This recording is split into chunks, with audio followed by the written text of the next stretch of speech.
on est en live. Fait que là, c'est maintenant que tu n'as plus le droit de dire aucune niaiserie.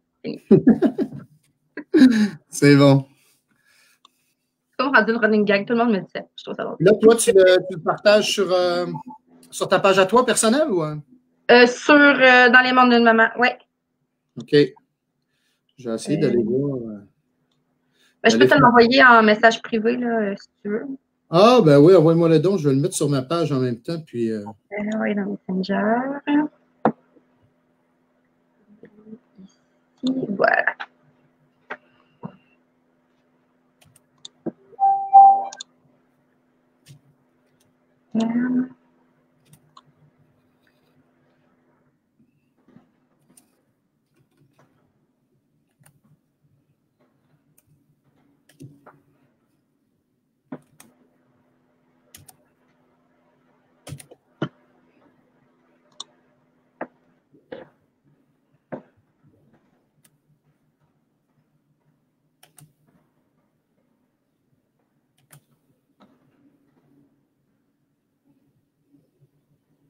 Coucou Riley!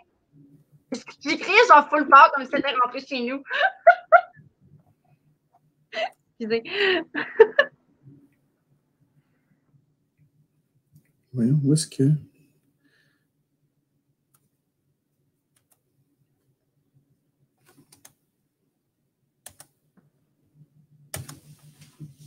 Donc, une explication.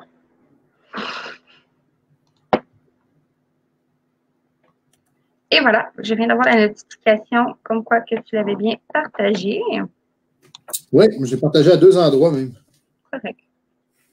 On va laisser les gens arriver encore un petit peu sur Facebook. On est 5, ça va bien. Très beau chandail, très beau chandail. Le mien, il est encore dans ma bibliothèque. C'est vrai. Je l'ai porté pendant presque tout le salon du livre du Saguenay-Lac-Saint-Jean la semaine passée aussi. Fait que c'est important pour faire notre part, évidemment, pour Yvan. Moi, je pense que je vais être déconcentré par mon. Je vais fermer mon Facebook. Ce serait tellement nice d'habiter proche, je le ferais. Riley, de quoi tu parles? Je pense que j'ai dit quelque chose, puis je me souviens pas de ce que j'ai dit. Puis Riley, elle m'a répondu, mais je comprends pas à quoi ça fait référence. Okay. C'est l'histoire de ma vie.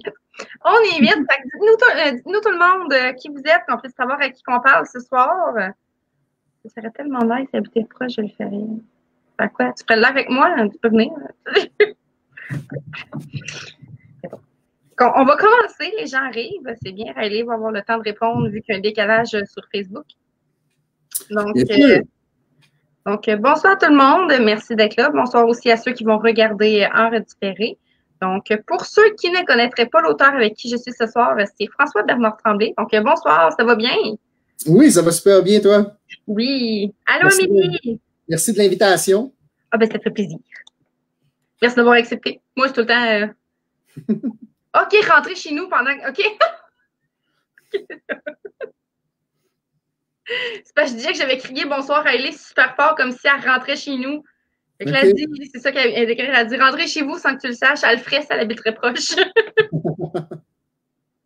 Que Karine Bergeron, bonsoir. Fait que dites-nous que vous êtes là. C'est ça, donc ce soir. Allô Alexandre, donc Alex Charbonneau qui est avec nous ce soir.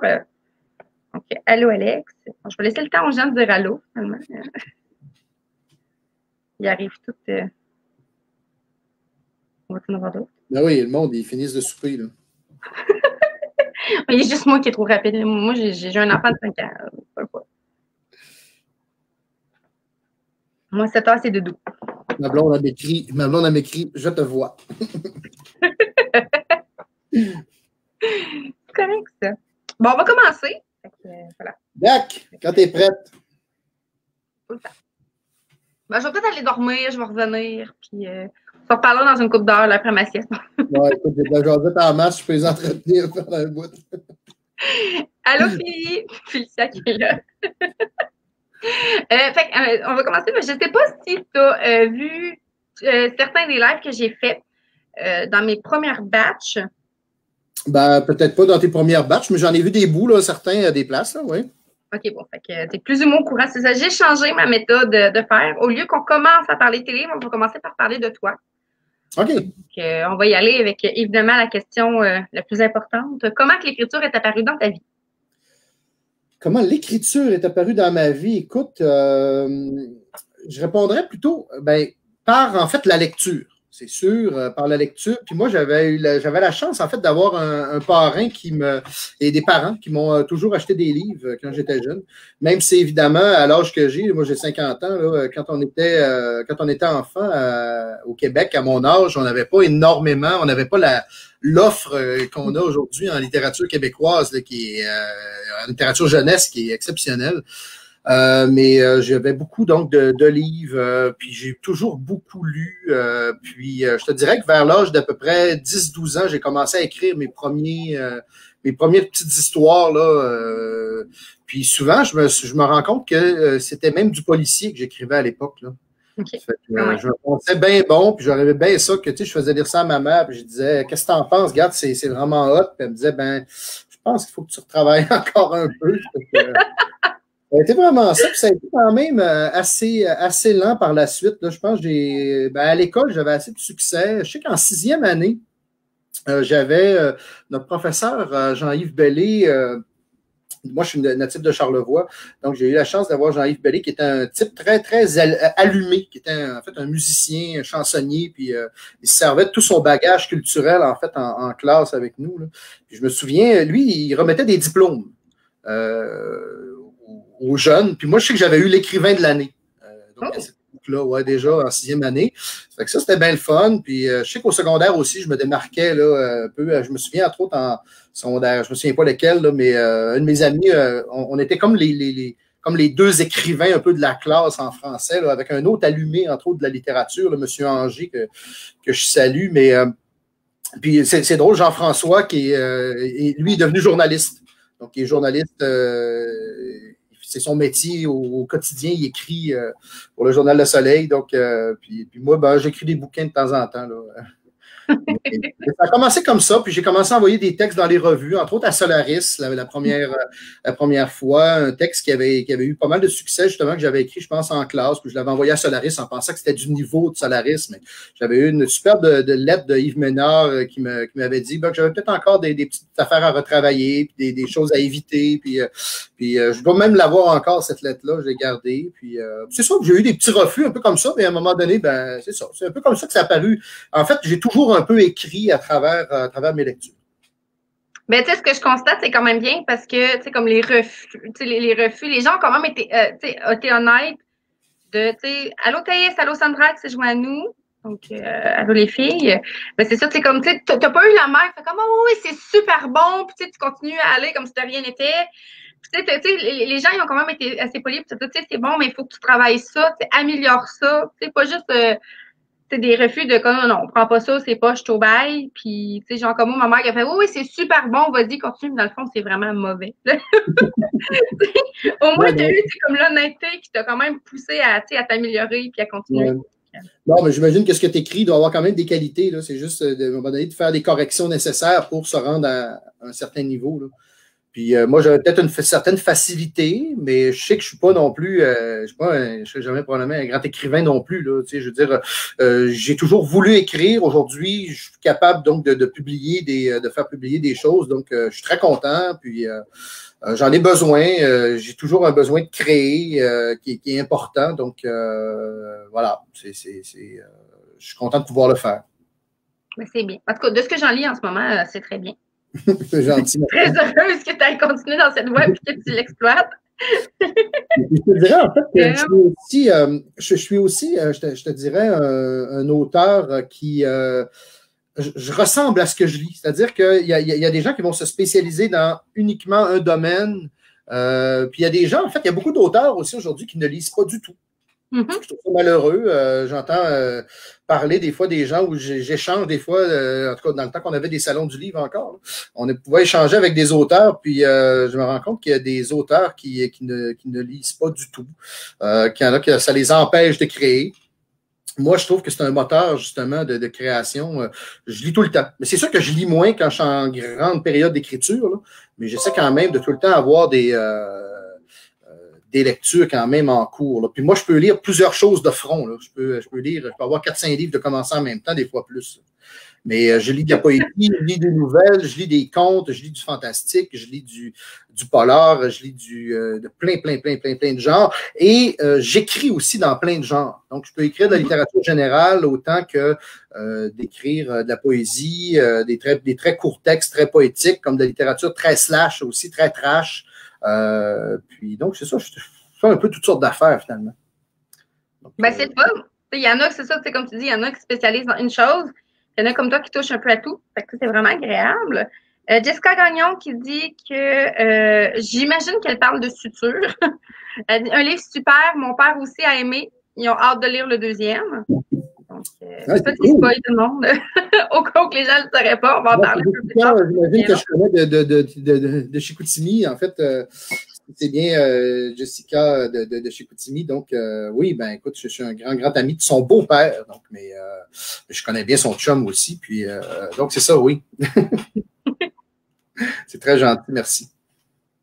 Ben, c'est tout le temps le fun d'avoir des commentaires comme ça. Moi, j'aime ça quand les gens disent « Oh, j'ai aimé le livre, j'ai aimé le livre, j'ai aimé le livre. » Ouais, puis là, j'aimerais ça être capable de pouvoir, justement, par rapport à Suture, j'imagine qu'on va en parler tantôt, mais et puis c'est ça, là, avec le COVID, là, on a du retard un peu sur le prochain. Ça fait que...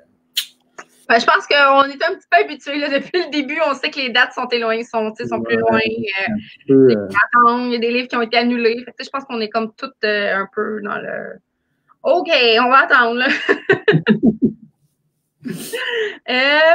Jessica, je garde ta question en note. Je vais la poser plus tard quand on va parler des livres de François. Donc, inquiète pas, la question va être posée. Donc, ma prochaine question, quand tu écris, est-ce que tu as une routine d'écriture ou un rituel? Dépendamment de ce que je fais. Parce que, bon, je fais beaucoup de choses en même temps. Moi, je suis enseignant, hein, puis bon, j'ai été papa aussi, puis bon, j'ai encore des enfants à la maison, puis donc c'est ça, ma vie quand même assez, ça bouge dans ma vie quand même pas mal. Puis, mais un rituel, souvent ça commence souvent dans ma tête. Souvent, les projets sont là, j'en ai plusieurs qui sont là, il y en a qui sont dans des petits raccoins, là. Puis à un moment donné, quand ça veut trop sortir, ben, je vais commencer à prendre des notes. Okay. Donc, souvent, c'est comme ça, je vais prendre des notes, puis souvent, quand je commence à écrire, je vais écrire sur papier. Comme par exemple, Suture, j'en ai écrit. Je sais que quand j'ai vraiment commencé la rédaction, je te dirais, à l'ordinateur, là, je devais avoir quelque chose comme une 50aine de feuilles, des feuilles mobiles ou toutes sortes de feuilles, là, mais dans une pile, là, je devais avoir une 50aine de feuilles. Déjà, tout était écrit, là, tu sais. Mais j'avais, je sais pas, je pouvais avoir peut-être une dizaine de chapitres là-dedans. Et évidemment, quand j'ai retranscrit tout ça, ça m'a peut-être donné déjà 150 pages. Là, tu sais, je veux dire, ça a peut-être triplé de volume, là. Mais souvent, j'écris le soir avant de me coucher. Comme là, je mène de front 2-3 projets. Là, c'est sûr que je suis dans la... Là, je fais actuellement une révision là, du prochain Jarvis que je devrais envoyer, j'imagine, d'ici une semaine à peu près à ma directrice littéraire. Parce que le roman est fini déjà, là, mais on en reparlera. Mais c'est ça. Puis donc, je termine un recueil de nouvelles. Okay. Des nouvelles qui ont été publiées un peu partout. Puis j'en ajoute quand même quelques-unes. Là. Donc ça, c'est un projet qui va peut-être voir le jour, peut-être même au printemps ou l'année prochaine. Puis j'ai un recueil de poésie aussi que je suis en train de travailler. En fait, c'est ça, là, une espèce de projet qu'on va peut-être faire à deux avec des photos, des trucs comme ça. Donc je rajoute un texte de temps en temps. Comme cette semaine, là, ça veut sortir ça. Donc je m'installe le soir avec du papier, puis j'écris. Puis tu vois, aujourd'hui, là, j'ai retranscrit un peu là, à l'ordinateur 2-3 textes que j'ai fait cette semaine. Donc, ça prend forme. Puis c'est souvent comme ça. Donc, ça part souvent de la tête au papier, puis du papier à l'ordinateur. Donc, souvent, c'est un peu ma routine. Sinon, je suis trop occupé de ce temps-ci pour te dire que j'écris le matin ou l'après-midi ou le soir. Là, souvent, c'est plus le soir, mais comme par exemple, quand je suis capable d'avoir une résidence d'auteur, comme je l'ai eu par exemple pour Suture ou pour même les romans jeunesse, d'aller en France, par exemple. Là, c'est sûr qu'on ne peut pas voyager, hein, mais Suture a été écrit la moitié en France là, pendant à peu près 3 semaines de temps en résidence d'auteur où j'écrivais du matin au soir quelque chose comme à peu près 3000 mots par jour. Là, puis très, très stédé, là, très, très discipliné. Pas de sortie. Tu sais, je veux dire, je sortais quand quand je le méritais, là, tu sais. Je pouvais aller. Non, mais parce qu'en fait, j'étais très isolé, donc j'avais rien, souvent pas de voiture. Tout ce que j'avais, c'était un vélo avec le village le plus proche ou l'épicerie la plus proche à 30 minutes de ma résidence. Là, puis donc, c'est ça. Puis quand je voulais, puis c'est ça, souvent quand je vais en France, parce que je suis un nageur aussi, donc souvent, je vais faire des compétitions de natation là-bas en eau libre. Puis donc, des fois, ben, là, je me dis, OK, il faut que j'aille au moins fini 1500 mots pour pouvoir aller nager aujourd'hui. Puis donc, souvent, là, mais tu sais, je suis là-bas, puis ma famille le savait aussi. Là, je suis là-bas pour écrire, puis je suis pas avec vous autres, tu sais, pour m'amuser, puis pour faire je sais pas, pour me divertir. Tu sais, j'allais là pour vraiment très sérieusement. Puis souvent, c'est ça que les gens comprennent pas, c'est que ben, quand on est isolé, on est plus là. Hein, puis ça arrive à plein d'auteurs. Là, ça arrive à Patrick Sénécal aussi, que par exemple, parce que tout le monde connaît Patrick. Là, on peut donner l'exemple, là, mais il y a une couple d'années, son éditeur, il fait, tu sais, je veux dire, la sortie du roman était annoncée, tu sais, puis le roman n'était pas avancé au goût, tu sais, puis à un moment donné, il a dit, garde, tu t'en vas tu te retires de la circulation, tu t'en vas finir ça, là, tu sais. Ça fait qu'à un moment donné, il faut pouvoir livrer quand on veut, évidemment, tu sais, je veux dire, ça dépend toujours à quelle importance on donne à notre publication dans notre vie, hein. Il y a des gens qui vont prendre 6, 7, 8 ans avant de faire la suite de leur roman parce que peut-être qu'ils ont d'autres priorités, à ce moment-là. Hein. C'est la même affaire avec le sport. Hein. Je veux dire, si tu ne le mets pas comme une priorité dans ta vie, ben c'est ça. Hein. Ça va foutre le camp à tout bout de champ. C'est la première affaire que tu vas tasser pour faire autre chose. Tu sais. Donc, l'écriture, c'est la même affaire. Hein. J'ai un ami qui est un ami d'enfance qui m'a écrit dernièrement puis qui me disait comment tu fais pour écrire? Il dit j'aimerais ça écrire moi aussi. Ben, c'est ça. J'ai expliqué que lui, il est musicien. Ben, je disais, quand tu as voulu apprendre ton instrument ou quand tu as des spectacles, tu fais des répétitions puis tu mets ça au premier plan, ben, c'est un peu la même chose. Oui, c'est ça. Tu focuses sur ton projet. C'est sûr que tu ne laisses pas ce qui est. C'est comme les tâches obligatoires là, dans la vie, mais c'est ça. C'est le projet sur lequel tu travailles. Puis, c'est ça. Mais donc, comme quand j'ai écrit là, le Suture ou même la suite, là, ben, j'avais donné des dates à mon éditrice, donc il fallait que je respecte les dates. Là, donc, souvent, le soir, ben, je soupais, je faisais mes trucs pour l'école, pour ma job, puis ce qui restait de temps, ben, je le mettais dans l'écriture du roman. Donc, souvent, je fais ça. Moi, je suis plus productif le soir. Moi, souvent, je vais être fatigué vers 7-8 heures, puis à partir de 9-10 heures, je renais de mes cendres. Je peux filer jusqu'à 2 heures du matin. Ah, quand même! Un oiseau de nuit, tu sais, puis j'ai déjà été pire que ça. Là. Mais, ben voilà, ça ressemble un petit peu à ça. Mais c'est bien. Karine Bergeron qui posait une excellente question. Est-ce que tu as écrit plus vite avec la post-pandémie ou l'inspiration est partie avec la pandémie? Je te dirais que pendant la pandémie, en fait, moi, comme j'enseignais, j'ai dû faire pas mal de pirouettes scolaires et d'adaptation de matériel scolaire pour mes étudiants. Donc, oui, j'ai écrit pendant la pandémie, sauf qu'à un moment donné, j'étais trop pris avec les nouvelles réalités là, de mon métier. Là. Tu sais, je veux dire, puis moi, je suis pas quelqu'un de très organisé non plus. Donc, comme je faisais pas mal de télétravail au printemps, puis là, je suis encore pas mal en télétravail, pas à temps plein, là, mais je veux dire, comme un matin, j'avais un cours en présence là, avec mes étudiants au Cégep. Mais tu vois, donc je suis pas quelqu'un, comme je te dis, de très, très discipliné. J'ai un peu de misère avec ça. Ça fait que, donc, oui, je te dirais, quand je suis capable de me discipliner, oui, ça va bien, sauf que là, ben, avec mon métier qui était devenu un peu fou, puis cet été aussi, ça a brassé pas mal, là. J'ai fait plein d'autres affaires, ça fait que, à un moment donné, j'ai complètement arrêté d'écrire parce que j'y arrivais pas, là, en même temps. Puis souvent, je te dirais que, personnellement, si j'ai juste 15-20 minutes, une demi-heure pour écrire, j'écris pas. Ça me prend 15 minutes à me mettre dedans, donc ça vaut pas la peine. Il faut que j'aie du temps Il faut que je sente que je puisse produire quelque chose d'intéressant, sinon ça va au lendemain. Puis c'est peut-être une mauvaise habitude aussi. Peut-être que je devrais tout simplement m'asseoir, puis si je réussis à mettre quelques lignes ou quelques phrases, c'est quelques phrases, mais je ne sais pas. Je pourrais pas te dire. Je ne peux pas dire par rapport à ça. Je n'écris pas. Fait que, ben non, mais c'est correct. C'est une erreur. Puis moi, comme je te dis, il y a des gens aussi qui ont du temps dans la vie. Moi, je manque de temps. J'ai des projets, comme il y a des gens, des fois, qui me disent, tu sais, puis ça arrive à plein d'auteurs de se faire dire, hey, j'aurais une histoire incroyable pour toi. Ben, écris-la parce que moi, je n'ai pas le temps d'écrire les miennes. Maintenant, c'est la réponse que je fais, puis je la trouve drôle, puis les gens se sentent, ah ouais, OK. Fait que, tu sais, souvent, ça met un whoop, là, parce que sinon, le monde commence à te raconter quasiment leur vie ou leur projet, puis on n'a pas le temps pour ça, parce que puis c'est pas qu'on veut être désagréable ou quelque chose, c'est juste que c'est ça, je bourdonne de projets, je veux dire, des romans, j'en ai plein. J'ai des projets pour 3-4 Jarvis, j'ai des projets pour 2-3 romans, des stand-alone, j'ai des trucs qui sont commencés depuis des années que j'ai jamais eu le temps de finir. Donc, tout ce que je veux, moi, c'est que les journées durent 48 heures et plus, parce que 24 heures, c'est pas assez, j'ai pas le temps de dormir. Je pense qu'on a tous ce souhait-là. Ouais, écoute, non, mais tu sais, il y en a qui ils ont 1 heure à tuer, ils ne savent pas quoi faire. Moi, jamais. Depuis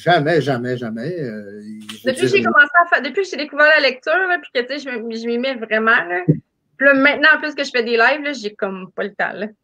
Ah non. C'est zéro d'une barre. J'ai aucune minute. Tout mon temps est noté, tout mon agenda est seté, toutes mes tâches sont écrites, tout est programmé, j'ai pas le temps. Là. Ben oui, parce que c'est de la préparation. Quand tu fais des directs comme ça, tu dois avoir lu les livres et et tu dois en même temps. Non, mais tu dois te préparer, tu dois faire des recherches. Je sais ce que c'est parce que moi, je sors du Salon du livre du Saguenay-Lac-Saint-Jean, où on a eu une édition virtuelle qui a été annulée. Et donc, je veux dire, on avait préparé quand même une version avec des auteurs présents, on a dû l'annuler un peu à la dernière minute, mais c'est moi qui pilotais un peu les directs. Donc, j'en ai fait pendant 4 semaines avant le salon, à chaque semaine, puis on présentait les gagnants des prix littéraires, puis j'ai lu tous les livres. Puis pendant le salon, j'ai fait quelque chose comme 6 entrevues en 3 jours. Donc, c'était tous des livres que j'avais besoin de lire également. Donc, c'est ça. Donc, tu vois, donc je comprends exactement ce que tu dis.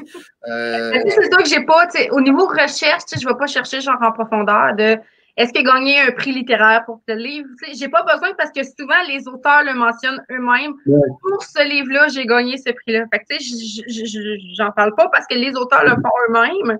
Mais tu sais, je vais faire quand même le tour. OK, est-ce que l'auteur a d'autres livres? Est-ce que c'est son premier livre? Tu sais, j'y vais. Souvent, c'est comme, c'est juste aussi comme, OK, c'est une réédition. Fait que, tu sais, là, je peux dire, tu sais, ça se peut qu'il y ait certaines personnes qui aient cette édition-là, mais tu sais, elle aurait été rééditée, fait que c'est normal, ça n'est pas la partie. C'est des petits trucs comme ça, mais tu sais, c'est ça. Le plus gros, c'est de lire les livres. Puis, mais tu sais, au départ, j'avais une liste de questions pour chaque auteur. Là, j'y arrivais plus. Fait que je me suis fait une liste de questions pour tous les auteurs. Puis, il y a des questions que, tu sais, je peux pas. Puis, avec des auteurs que, tu sais, je le sais, que, tu sais, je peux pas la poser. Fait que je fais juste la skipper, puis je passe à un autre. Puis, tu sais, c'est ça, là, j'ai commencé avec cette version live-ci. Je laisse beaucoup de place aux gens qui posent les questions. Fait que les gens posent les questions qu'ils ont posées, puis moi, je les lis. Puis, fait que, tu sais, souvent, à la fin, j'arrive, là, puis je prends 5 minutes, je suis comme, bon, je suis rendue où? Parce que les gens ont posé mes questions, parce que j'ai pris les questions du public qui revenaient souvent. Ben, c'est super. Mais est-ce que tu as une formation là-dedans, toi? En communication ou en... Pas du tout? Je suis très bonne là-dedans. Ben, dans le fond, quand j'ai commencé le cégep, j'ai fait un cours en TES. Puis le cours de communication, c'est le cours que j'ai eu la plus haute note.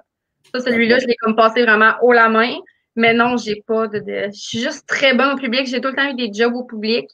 Puis, tu sais, là, maintenant, je travaille pour la SDC de Saint-Roch, dans le fond Société de développement culturel. Fait que, tu sais, il faut que je fasse le pont entre les commerçants puis la ville. Fait que, tu sais, c'est encore une job au public, même si là, je les vois plus de face, ben, c'est au téléphone. Fait que, tu sais, c'est ça, là. Saint-Roch, t'es à Québec, donc? Oui. OK. Fait que, oui. Mais non, c'est ça, je n'ai pas de formation. Je vais faire je vais dire comme ma belle-mère a dit, moi, je fais ça de façon autodidacte.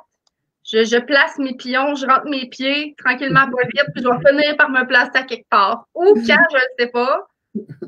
Mais voilà.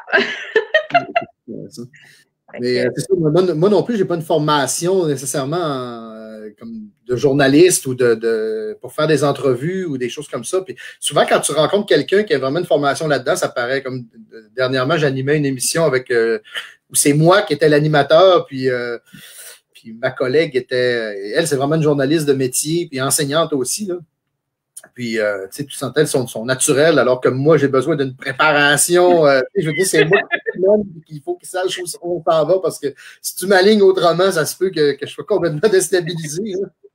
Ben, mes premiers lives, j'étais hyper stressée. J'étais comme, ça va-tu bien aller? C'était correct? Je m'en vais-tu dans la bonne ligne? Puis, tu sais, ça a de la niaiseux, mais encore aujourd'hui, c'est comme mon 50e live. Puis, si j'ai pas ma liste de questions, je me sentirais pas bien, là. Ouais. Je suis pas encore à l'aise. Je suis pas à l'aise de faire comme, OK, c'est beau, j'ai fait ça pendant 25 ans, puis je me lance, là. Bon, je fais un peu la même affaire que toi, mais à un moment donné, tu vas voir, c'est comme un filet de sécurité, tu as tes questions, là, mais à un moment donné, tu vas comprendre qu'il faut. Ce qu'on m'a toujours dit, moi, c'est d'écouter ce que l'autre est en train de te dire, puis à ce moment-là, c'est comme une discussion, tu vas répondre du tac au tac. Ben, ça arrive souvent. Là, je suis mes questions un peu, surtout pour apprendre à connaître l'auteur en premier. Mais c'est ça, je laisse les gens répondre. Souvent, c'est ça. L'auteur dit quelque chose, puis je pense à quelque chose. Puis, j'ai comme essayé de créer un salon virtuel, genre pour tout le monde. Là. Ben oui, c'est magnifique. Voilà. Ça pogne en plus. J'espère. Je sais que sur le moment, il n'y a pas beaucoup de gens qui regardent. Moi, je me casse pas la tête avec ça. Qu'on soit deux, qu'il y en ait deux qui me regardent à soir, ça me dérange pas. Parce que je sais que demain matin, je vais avoir 100 vues. T'sais? Moi, je sais que les gens regardent après parce que, on a toute une vie, on a tous des enfants. Oui. Je suis comme très à l'aise avec ça. Là. Moi, je ne vais pas pour les codes d'écoute. Je vais vraiment juste pour, même si c'est pas tout de suite, les gens vont le voir plus tard. C'est vraiment, on parle, on jase, on a du fun. Il y a plein de gens qui veulent que...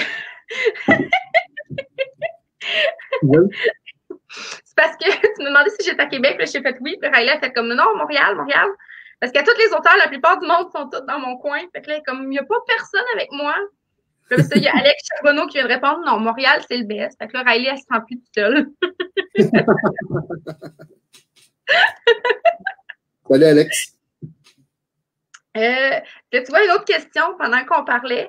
Qui est une très bonne question. Thaïs, ça voulait savoir si tu avais eu un mentor au niveau de l'écriture. Est-ce que quelqu'un qui t'a poussé ou ça a vraiment été autodidacte? Je vais tout seul, je me lance. Puis, je te dirais qu'au départ, j'ai quand même été pas mal tout seul.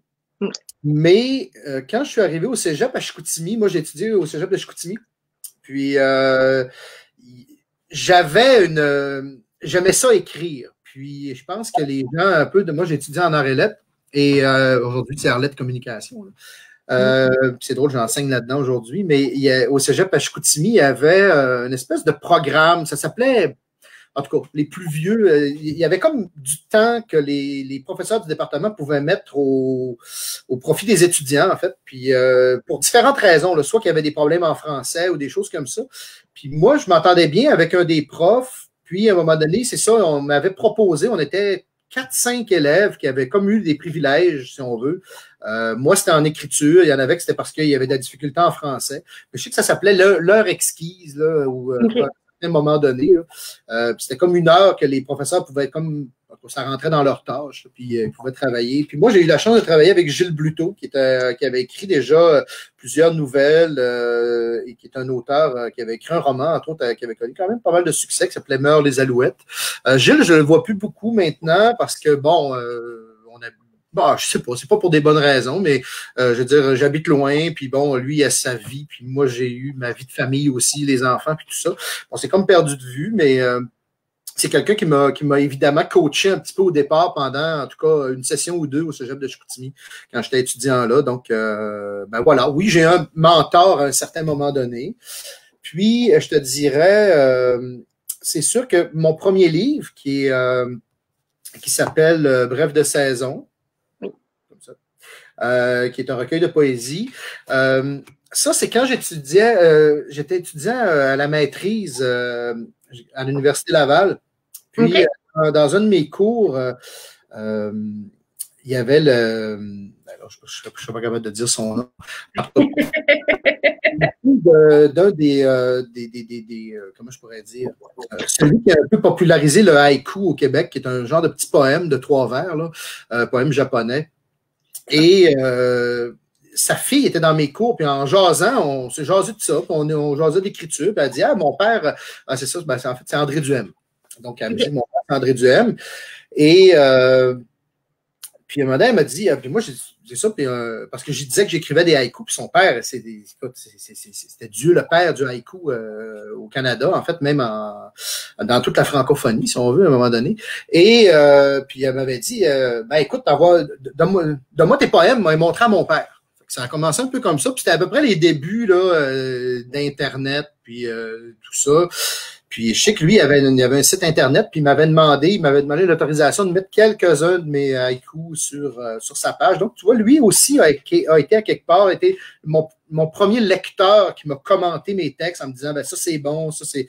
Puis aussi, donc c'est ça, mon premier livre. Après ça, ben, il y a Carole Lebel aussi, qui maintenant vit probablement dans ton coin à Québec, peut-être pas loin de Saint-Roch, qui m'a coaché un peu aussi pour l'écriture de ce livre-là. Donc, j'ai eu, dépendamment des livres, des personnes avec qui m'ont coaché un peu. Donc, j'ai peut-être pas eu un mentor. Ben, comme je te dis, Gilles Bluteau, peut-être au départ de ma carrière quand j'étais étudiant au cégep. Là. Mais sinon, pour certains projets, oui, j'en ai eu des gens qui m'ont poussé puis qui m'ont coaché jusqu'à, si on veut, à la publication. Ben écoute, on peut faire rapidement le tour. C'est sûr que lui, on l'a écrit à 2 avec mon ami Marco. Donc, c'est sûr que ça, on l'a travaillé vraiment ensemble. Donc, ça a été vraiment un projet à 2. Tu vois, Pays sans visage, c'est un autre recueil de poésie. Puis lui, comme j'avais pas trop de réponses dans les maisons d'édition de poésie, ce qui est souvent le cas, malheureusement, on répond à peu près même plus aux auteurs la plupart du temps. J'avais une amie qui venait de lancer une maison d'édition virtuelle. J'ai dit, tiens, je vais envoyer mon texte. Puis tout de suite, elle m'a répondu du tac au tac. Hey, c'est super le fun. Puis je viens de lire ton manuscrit avec Alain Gagnon, qui est un des meilleurs écrivains, un des plus grands écrivains au Québec, en fait, Alain Gagnon, qui est aujourd'hui décédé, là, mais un auteur très prolifique, qui a gagné plusieurs prix littéraires, a eu des séries adaptées à la télé, un auteur méconnu parce qu'il est assez... Et donc, j'ai eu la chance de travailler ça avec Alain Gagnon. C'est lui qui a été un peu c'est ça, j'ai eu la chance d'améliorer ces textes-là avec Alain. Puis sinon, c'est ça. Sinon, les autres livres, Suture, je pourrais dire peut-être que Benoît Boutillette, qui est un des auteurs de polar bien connu au Québec, Benoît, qui a déjà gagné des prix littéraires en polar au Québec, mais lui était au courant évidemment de mon projet. Puis, donc, il m'avait dit, écoute, quand tu as ton manuscrit est prêt, tu me l'envoies, je veux le lire, je vais t'aider, je vais te coacher. Donc, voilà, Benoît Boutillette qui a été vraiment mon mentor. Puis, tantôt, je parlais évidemment de proximité qui a été écrit à 2. Sylvie Marcoux, depuis une couple d'années, là, lit à peu près tous mes manuscrits, puis elle me les commente. C'est un peu ma première lectrice à quelque part. Donc, voilà. Donc, est un peu... donc, évidemment, il y a ma blonde qui les lit aussi, là. Mais, je ne l'oublierai pas, ça va me faire taper ses doigts. Mais Sylvie, donc, qui est quand même, c'est ça, une auteure et évidemment, donc, qui me fait toujours des commentaires aussi. Mais donc, c'est ça. Si en dehors de ma blonde, il y a tout ce monde-là, je te dirais, c'est des projets. C'est des projets, puis souvent, mais comme tu vois, pour le prochain de Jarvis, c'est pas vraiment de monde qui m'ont aidé, mais c'est ça, le mentor, je pense, c'est d'aller chercher des bonnes personnes pour certains projets aussi, peut-être. Voilà.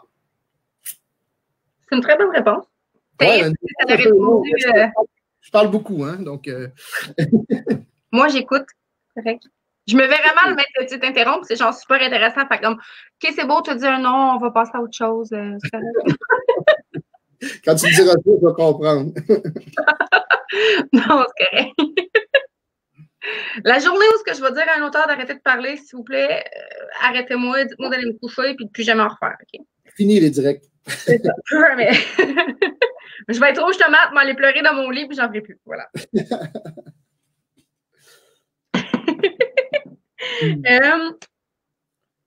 Donc, en fait, on serait pas mal, là, je vais regarder, il n'y a pas d'autres questions, donc, OK. On serait pas mal rendu à comme revoir tes livres. OK. Donc, vraiment nous les présenter. Tu sais, là, tu nous en as parlé un petit peu, mais nous dire, en nous les présentant, de où l'idée des écrire t'est venue.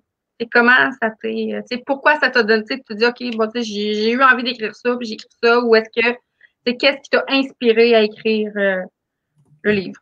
Je sais que tu en as beaucoup. Oui, ben écoute, puis écoute, il y a plein d'autres choses que j'ai publiées aussi ailleurs, comme dans des revues ou dans plein de trucs. Hein. Je dirigeais une revue il y a quelques années qui s'appelle Clair Obscur, donc j'ai publié plein de trucs aussi là-dedans, des trucs plutôt gore, plutôt assez sanglants puis horreur, qui est un genre que j'ai pas vraiment publié officiellement encore parce que j'ai pas de projets qui ont été déposés dans ce sens-là. Mais plein de choses. Mais donc, si on commence avec Bref de saison, qui est mon premier livre officiel, qui est publié aux éditions David à Ottawa. Écoute, ça, c'est vraiment été une découverte pendant que... Moi, ça fait longtemps que je collabore avec les Salons du Livre, donc ça fait des années. Et donc, ce livre-là est sorti en... Faut pas que je me trompe, là, en 2003. Donc, ça fait déjà 17 ans. Et il y avait une couple de recueils de haïkus qui étaient sortis, mais des haïkus un peu différents de ce qui s'écrivait aujourd'hui, si on veut. Et il y avait un auteur qui m'avait inspiré un peu. J'en avais écrit des haïkus. Puis en fait, c'était peut-être un peu trop proche ou un peu trop influencé justement par Éric Roberge, pour ne pas le nommer. Je vais le nommer, Éric Roberge, qui a été... Aujourd'hui, je pense qu'il écrit plus beaucoup, Éric, mais c'était un poète important à une certaine époque aux Écrits des Forges. Et puis c'est ça, donc ça a été un de ces recueils qui m'a peut-être inspiré. Puis après ça, je me suis un peu éloigné. J'ai trouvé mon style moi-même, là, qui est un peu humoristique, qui est un peu à double sens, ce genre de choses-là.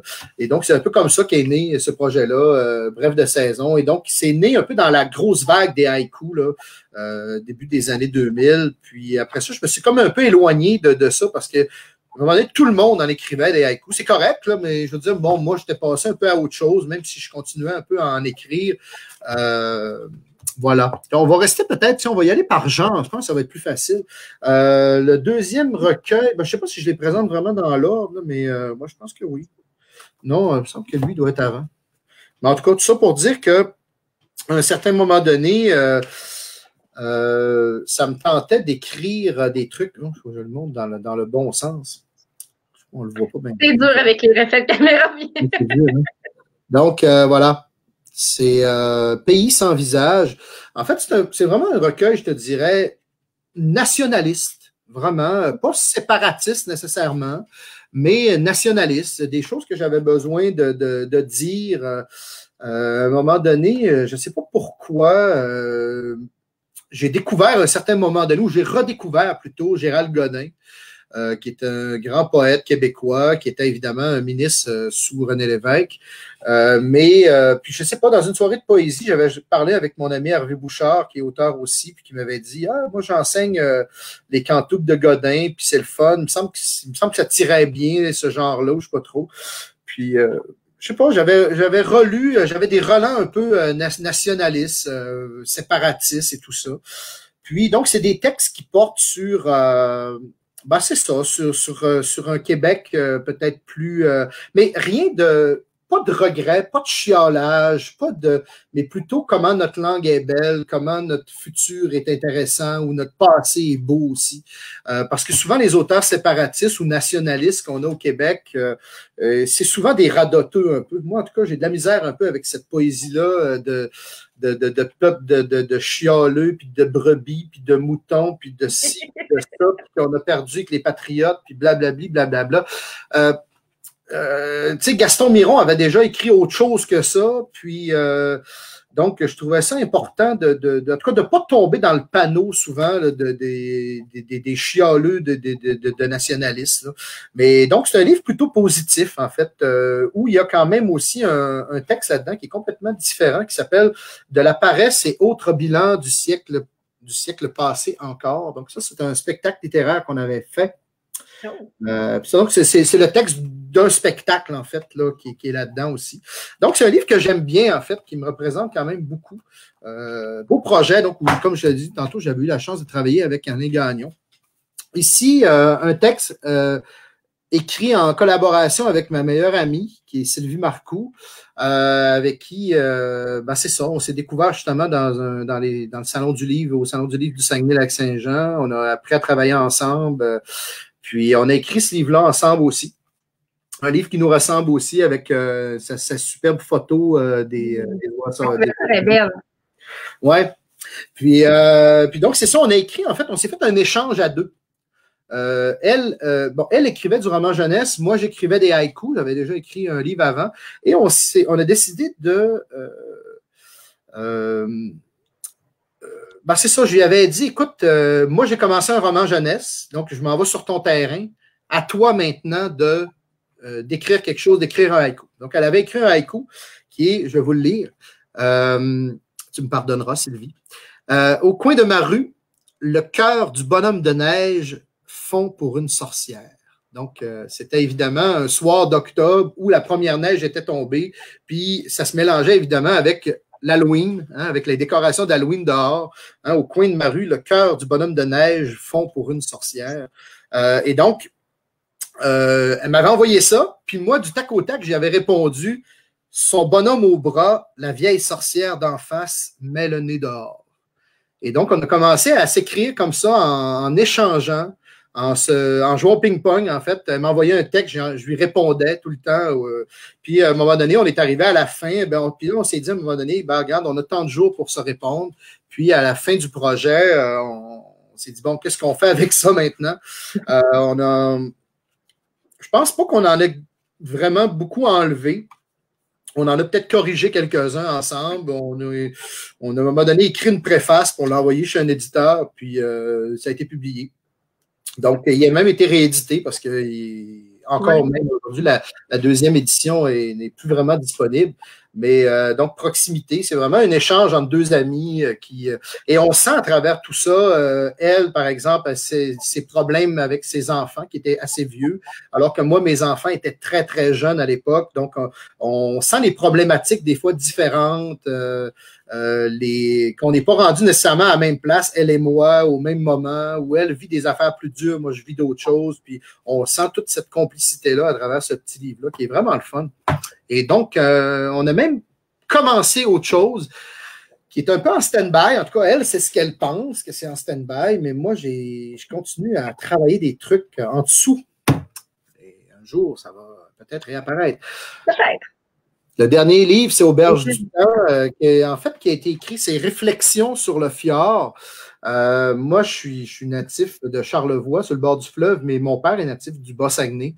Puis ma proximité au fjord est assez importante. Je veux dire, c'est quelque chose de majestueux, magnifique. Moi, je suis un nageur, je suis un grand fan du fjord, de mon fjord. Je l'aime beaucoup, beaucoup. Et puis donc, ce livre-là, c'est on fait beaucoup de spectacles littéraires sur le bord de l'eau, justement, en collaboration d'ailleurs avec le Salon du Livre, puis je parlais de Sylvie, donc beaucoup là-dedans aussi. Et donc, souvent, c'est moi qui anime ces spectacles-là. Puis donc, cette année-là, j'étais comme un des invités à lire aussi. Et c'est ça, il y a des textes donc là-dedans qui sont c'est ça, qui étaient en collaboration avec la thématique du fjord cette année-là. Donc, c'est ça, un recueil donc, ça s'appelle Auberge du temps. Donc, c'est les berges du fjord et plein de trucs. Donc, c'est un peu comme ça qu'est né le projet. En fait, j'avais décidé que lorsqu'on allait lire sur le quai, en fait, c'était cette lecture-là que j'allais avoir le livre entre mes mains. Ah, c'est cool. Oui, donc c'est ça. Donc, c'est un beau petit projet avec c'est ça que j'ai bien aimé faire. Puis, donc, c'est ça. Il y en a un autre qui s'en vient peut-être bientôt. J'ai écrit aussi, c'est ça, comme je voulais écrire, moi, tiens, je vais faire un changement. Je voulais, à un moment donné, je me suis dit, c'est plate parce que mon sport, qui est la natation en eau libre, il n'y a pas beaucoup de livres là-dessus. Ou en tout cas, il n'y en avait pas beaucoup dans mon temps. Je ne sais pas si les gens voient bien mieux comme ça. L'aventure de l'eau libre, oui. Oui, donc entre autres, Jessica, donc, qui me posait des questions tantôt, là, son beau-père est juste là. Et puis ça, c'est moi qui... Ouais, puis c'est moi qui est en arrière là. Ah, Donc, cool. ouais, c'est ça. Donc, c'est mon ami Michel Dufour. Donc, ben, c'est ça. Je voulais faire la traversée du lac Saint-Jean. Puis, je m'étais dit, l'année que j'ai traversé le lac Saint-Jean, ben, c'est ça, je voulais aussi écrire un livre sur l'eau libre. Puis, je me sentais un peu imposteur. Je me disais, qui suis-je, moi, nageur amateur, bon, j'ai jamais traversé le lac Saint-Jean. Oui, j'ai fait des descentes du Saguenay puis des trucs assez hard en natation. Fait que je me suis dit, tiens, je vais écrire ce que je pense de ce sport-là et je vais aller chercher plein d'histoires de plein de monde qui ont vécu des trips de fous en eau libre. Entre autres, là-dedans, il y a Christine Cossette qui m'a raconté son aller-retour du lac Saint-Jean, le premier aller-retour, donc 64 km, ça s'était jamais fait au Québec, évidemment, ce genre de choses-là. Bon, j'ai des amis, Aurélie Côté qui est là-dedans, Héloïse Labrec, Stéphane Gomez, un nageur français, un des plus grands nageurs au monde, Loïc Branda aussi. Bon, il y a plein de monde. Simon Tauben au Québec aussi. Xavier Desharnais qui a gagné 2 fois la traversée du lac Saint-Jean est là-dedans aussi. Donc, c'est ça, en fait. J'ai nommé pas mal tout le monde. Puis un ami français aussi, Denis Colombe, qui est là-dedans. Donc, plein de monde super intéressant de qui j'ai récolté. Donc, là, j'ai joué aux journalistes. On jasait de ça tantôt, justement. Là, j'ai vraiment joué aux journalistes. J'ai rencontré ces gens-là, soit par Skype, soit en vrai. Simon Tauben, ça a été le premier.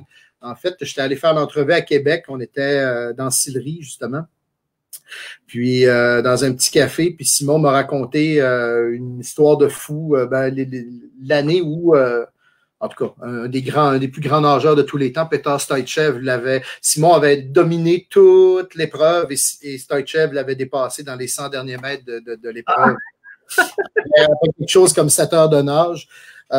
Puis je pense qu'il avait même pas serré la main après. En tout cas, bref, tu sais, la tragédie régionale presque là, de l'auteur, du nageur local qui est un peu pas bafoué. Là, mais en tout cas, bref, on avait commencé avec ce récit-là. Puis je l'avais mis en forme, je l'avais présenté à Simon, puis avec ses commentaires, j'avais corrigé ça, puis je me suis dit, bon, c'est-tu bon? Je l'avais fait lire à 2-3 personnes, puis après ça, j'ai commencé à récolter des histoires. Puis est né ce magnifique livre-là qui est le fun, en fait, pour tous les sportifs, là, même les coureurs, les cyclistes, les gens de triathlon vont avoir des histoires croustillantes à se mettre sous la dent avec ce livre-là. Je ne sais pas s'il est encore disponible. Il doit en rester beaucoup. Mais, oui, je pense que oui. Les autres que tu nous as montrés avant, non. Okay. Sur le site des libraires, ils ne le sont pas. Okay. Mais non, c'est vrai. Bref de saison, il est encore. Puis c'est ça. L'aventure de l'eau libre, il est encore aussi. OK. Ben, bref de saison, ça doit être quelques exemplaires qui doivent rester dans certains magasins parce que je pense que. Oui, c'est ça, peut-être. C'est marqué pas en stock, c'est marqué ajouté au panier. Fait que ça veut dire qu'il y en a probablement quelques-uns encore là, qui sont à quelque part, dans leur librairie. Là. Je sais que j'avais essayé d'en racheter, moi, puis je n'avais pas été capable. Donc, c'est possible que dans quelques librairies, il y en ait encore. Quand j'ai commencé après ça, moi, j'ai toujours voulu écrire du polar. Donc, j'ai été longtemps. Tu parlais de mentor tout à l'heure. Il y en a peut-être un qui m'a ouvert une porte à un moment donné, qui est important, c'est Stanley Péan. Stanley Péan, qui est un auteur de polar, d'horreur et pour la jeunesse. Puis, bref, tout le monde connaît, évidemment. Tu connais Stanley Péan, oui? Non? Tu connais pas Stanley? Stanley Péan est animateur de. J'ai commencé à lire il y a 2 ans. OK. Puis, c'est ça. La dernière fois que j'ai lu, tu sais, j'étais comme tout le monde dans la pause Twilight. Là, fait que j'étais loin de lire. Tout le monde au Québec connaissait Stanley Péan. En fait, il est animateur de radio à Radio-Canada, puis donc ancien journaliste à la presse, à plein d'endroits. Mais en tout cas, tout ça pour dire que Stanley Péan était directeur de la revue Alibi. Puis on avait jasé un peu ensemble. Puis moi, je recommençais à toucher au polar en tant que lecteur. Je sortais de l'université. Puis j'étais retombé dans une collection de polars. Puis je parlais de quelque chose. Puis il disait, ah ouais, ça a l'air intéressant. Il dit, écris-moi un article là-dessus. Puis pour Alibi. J'étais là, ah ouais? Oui, ça m'intéresse, écris-moi quelque chose. Fait que c'est un peu grâce à Stanley que j'ai comme raccroché à ce milieu-là polar, puis que j'ai rentré dans une revue professionnelle, en fait, Alibi, qui est publiée par les éditions à lire, là, qui publie évidemment Joël Champetier, Patrick Sénécal, puis tout plein d'auteurs. Et ben, c'est ça. Puis donc, j'ai commencé à travailler avec Alibi. J'ai travaillé pendant plusieurs années. Donc, j'ai été chroniqueur littéraire. J'ai appris un peu aux côtés de Norbert Spener, qui est un peu le père du polar au Québec, celui qui a un peu ben, c'est ça, c'est celui qui publie plein de publications, puis qui est un peu le critique important au Québec de polar. Et donc, ben, c'est ça. Donc, moi, c'était certain que le polar, c'était le roman policier, c'était le genre qui m'intéressait le plus en tant qu'auteur. Et je me suis dit, tiens, je vais me faire les dents tranquillement avec des petits projets. Puis je me suis dit, qu'est-ce qui serait intéressant? Puis c'est le rôle, à un moment donné, je me disais, bon, qu'est-ce que je pourrais écrire? Puis j'avais commencé à penser à une histoire jeunesse. Puis là, je me cherchais des personnages. Je me suis dit, tiens, j'en ai à la maison des personnages. Fait que, en voilà 3. En fait, c'est mes enfants. Ah, Oui, c'est ma fille, en fait, Audrey-Anne, avec ici en bas Didier, puis Nathaniel de l'autre côté. Donc, on s'était servi des photos de mes enfants vraiment pour créer des personnages, pour les dessiner. Donc, c'était la première aventure des Téméraires. Et qui, Pardon? Il y a 2 tomes, celui-là, si je ne me trompe pas. Oui, il y a 2 tomes. L'autre tome, c'est Carton rouge sur espace vert. Donc, là encore, une deuxième aventure des Téméraires. Donc, c'est les 2 seules aventures qu'il y a. Je ne sais pas s'il y en aura d'autres un jour. Pour l'instant, non, rien vraiment sur la table. Mais donc, ben c'est ça. C'était là un peu pour mettre la place, comme je te dis, à ce qui allait s'en venir, c'est-à-dire à des plus gros projets d'envergure comme Suture, ben en fait, les aventures de Nick Jarvis.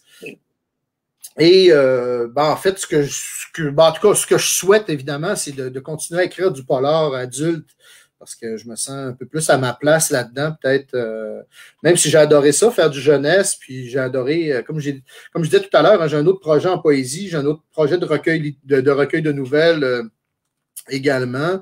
Donc, je vais continuer à publier plein de trucs, mais évidemment, là, je mets mes efforts sur la série Nick Jarvis pour au moins 1 ou 2 livres là, prochainement.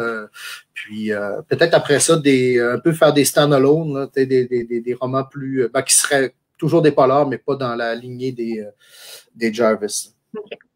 Ouais, donc c'est un peu mes livres là, actuellement. Puis ben voilà, puis comme je t'ai dit, ben les 2 jeunesses servaient un peu à mettre la table à Suture. Donc, pour les gens qui ne connaîtraient pas Suture, donc, celui-là ici, il y en a beaucoup de ceux qui sont là ce soir qui connaissent évidemment. Donc, moi, je sais que c'est un livre que j'ai entendu beaucoup parler depuis qu'il est sorti. Donc, il y a vraiment eu il y a quand même eu beaucoup c'est comme une grande cote, je dirais. C'est comme beaucoup de bouche à oreille. Ah, ça c'est bon, ça c'est bon, ça c'est bon. J'ai été chanceux, hein, parce que, en fait, moi, je suis quelqu'un de très chanceux, comme je te disais. J'ai souvent des gens qui se présentent dans ma vie au bon moment. Tu sais, on parlait tantôt des mentors, mais souvent, c'est d'avoir la bonne personne, puis que la bonne personne puisse t'amener à t'améliorer ou tu sais, tantôt, je parlais de l'importance de Benoît Boutillette. Tu sais, j'avais la chance depuis longtemps d'être un ami de Benoît. Quand j'ai parlé, évidemment, que j'allais écrire un polar, il me dit, hey, regarde, tu sais, parce que c'est toi, tu sais, tu me l'envoies, je veux le lire, puis je vais t'aider. Puis, donc, tu sais, ça a été le fun là, pour ça. Là. Je me souviens plus qu'est-ce que je voulais dire à part ça. Mais c'était quoi ta question? En fait, je n'avais pas posé ma question, mais j'y viens. En fait, c'est comme vraiment, tu sais, c'est ton dernier roman. C'est celui-là qui est sorti, c'est l'an dernier. Il y a eu quand même, c'est ça que je disais, il y a comme eu une grosse vague de vues dessus. C'est beaucoup de bons commentaires. Il y a eu beaucoup de reviews aussi très positifs. Est-ce que tu peux nous en parler pour ceux qui ne connaisseraient pas, pour donner aux gens envie de le lire? Oui, bien, Suture est sorti. En fait, l'histoire de ce livre-là a commencé vraiment, je pense, quand j'étais en France. Ça doit être en 2013, je pense. En 2013, j'étais dans l'écriture de romans jeunesse, de ces romans jeunesse-là, en fait, que j'avais commencé, puis que j'étais allé écrire là-bas en résidence d'auteur, en France, dans le sud de la France. Puis, donc, ça devait être en 2013. J'ai commencé j'avais déjà une idée un peu des polars adultes, puis j'avais commencé à prendre quelques notes. Et j'ai commencé à prendre donc des notes un peu pour écriture de suture en 2013. Puis, je savais un peu ce que je voulais. C'est-à-dire que moi, j'avais beaucoup critiqué le polar français. J'avais beaucoup été un lecteur du polar français, entre autres de Georges-Jean Arnaud, mais de plein d'autres auteurs comme Christian Roux, des auteurs qu'on ne connaît pas beaucoup nécessairement au Québec, mais qui ont une grande importance, en tout cas pour moi, des auteurs donc qui sont ce que j'appellerais, qui font ce que j'appellerais du polar social, c'est-à-dire que d'avoir pas juste écrire une histoire avec une intrigue, qui est l'assassin, puis tu sais, je voulais aussi dénoncer des trucs dans la société ou attirer l'attention sur des problèmes sociaux importants dans mon livre. Okay.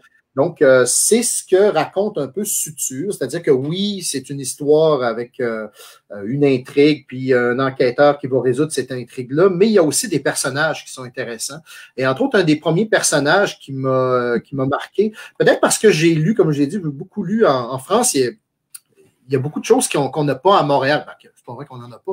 Je veux dire qu'il y en a beaucoup plus en France qu'à Montréal. Puis je te dirais que je vois beaucoup de parallèles maintenant, de plus en plus, entre ce qui se passe au Québec et ce qui se passait quand je l'ai écrit en Europe. On dirait que ça s'en vient de plus en plus s'installer ici.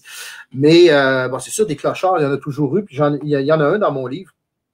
Et c'est un personnage important parce que je voulais montrer que c'était un peu des gens un peu comme tout le monde, qui étaient encore humains, puis qui étaient donc tu vois, il y a vraiment une espèce de petite conscience sociale que je voulais donner avec ça, mais dénoncer en même temps aussi les abus qu'on peut avoir envers ces gens-là, ou comment ils sont un peu les oubliés de la société, ou ce genre de choses-là. Donc entre autres, c'est ça. Donc, ici, on est dans ce livre-là à Montréal avec... puis là, écoute, quand j'ai commencé à vouloir écrire ce livre-là, j'en parlais un peu à des gens, puis là, les gens me disaient « Ouais, mais ça a déjà été écrit, ça a déjà été écrit. » Fait que là, c'est sûr que tous les sujets ont déjà été écrits. Oui. C'est la manière de les présenter qui va évidemment te rendre original ou non. Puis, je sais que quand j'ai commencé à parler de transplantation puis de vol d'organes, le monde me disait « Ouais, Jean-Jacques Pelletier, tout fait ça. » Mais pourtant, j'ai lu Jean-Jacques Pelletier, moi, puis j'ai pas l'impression que Suture, c'est un livre de Jean-Jacques Pelletier.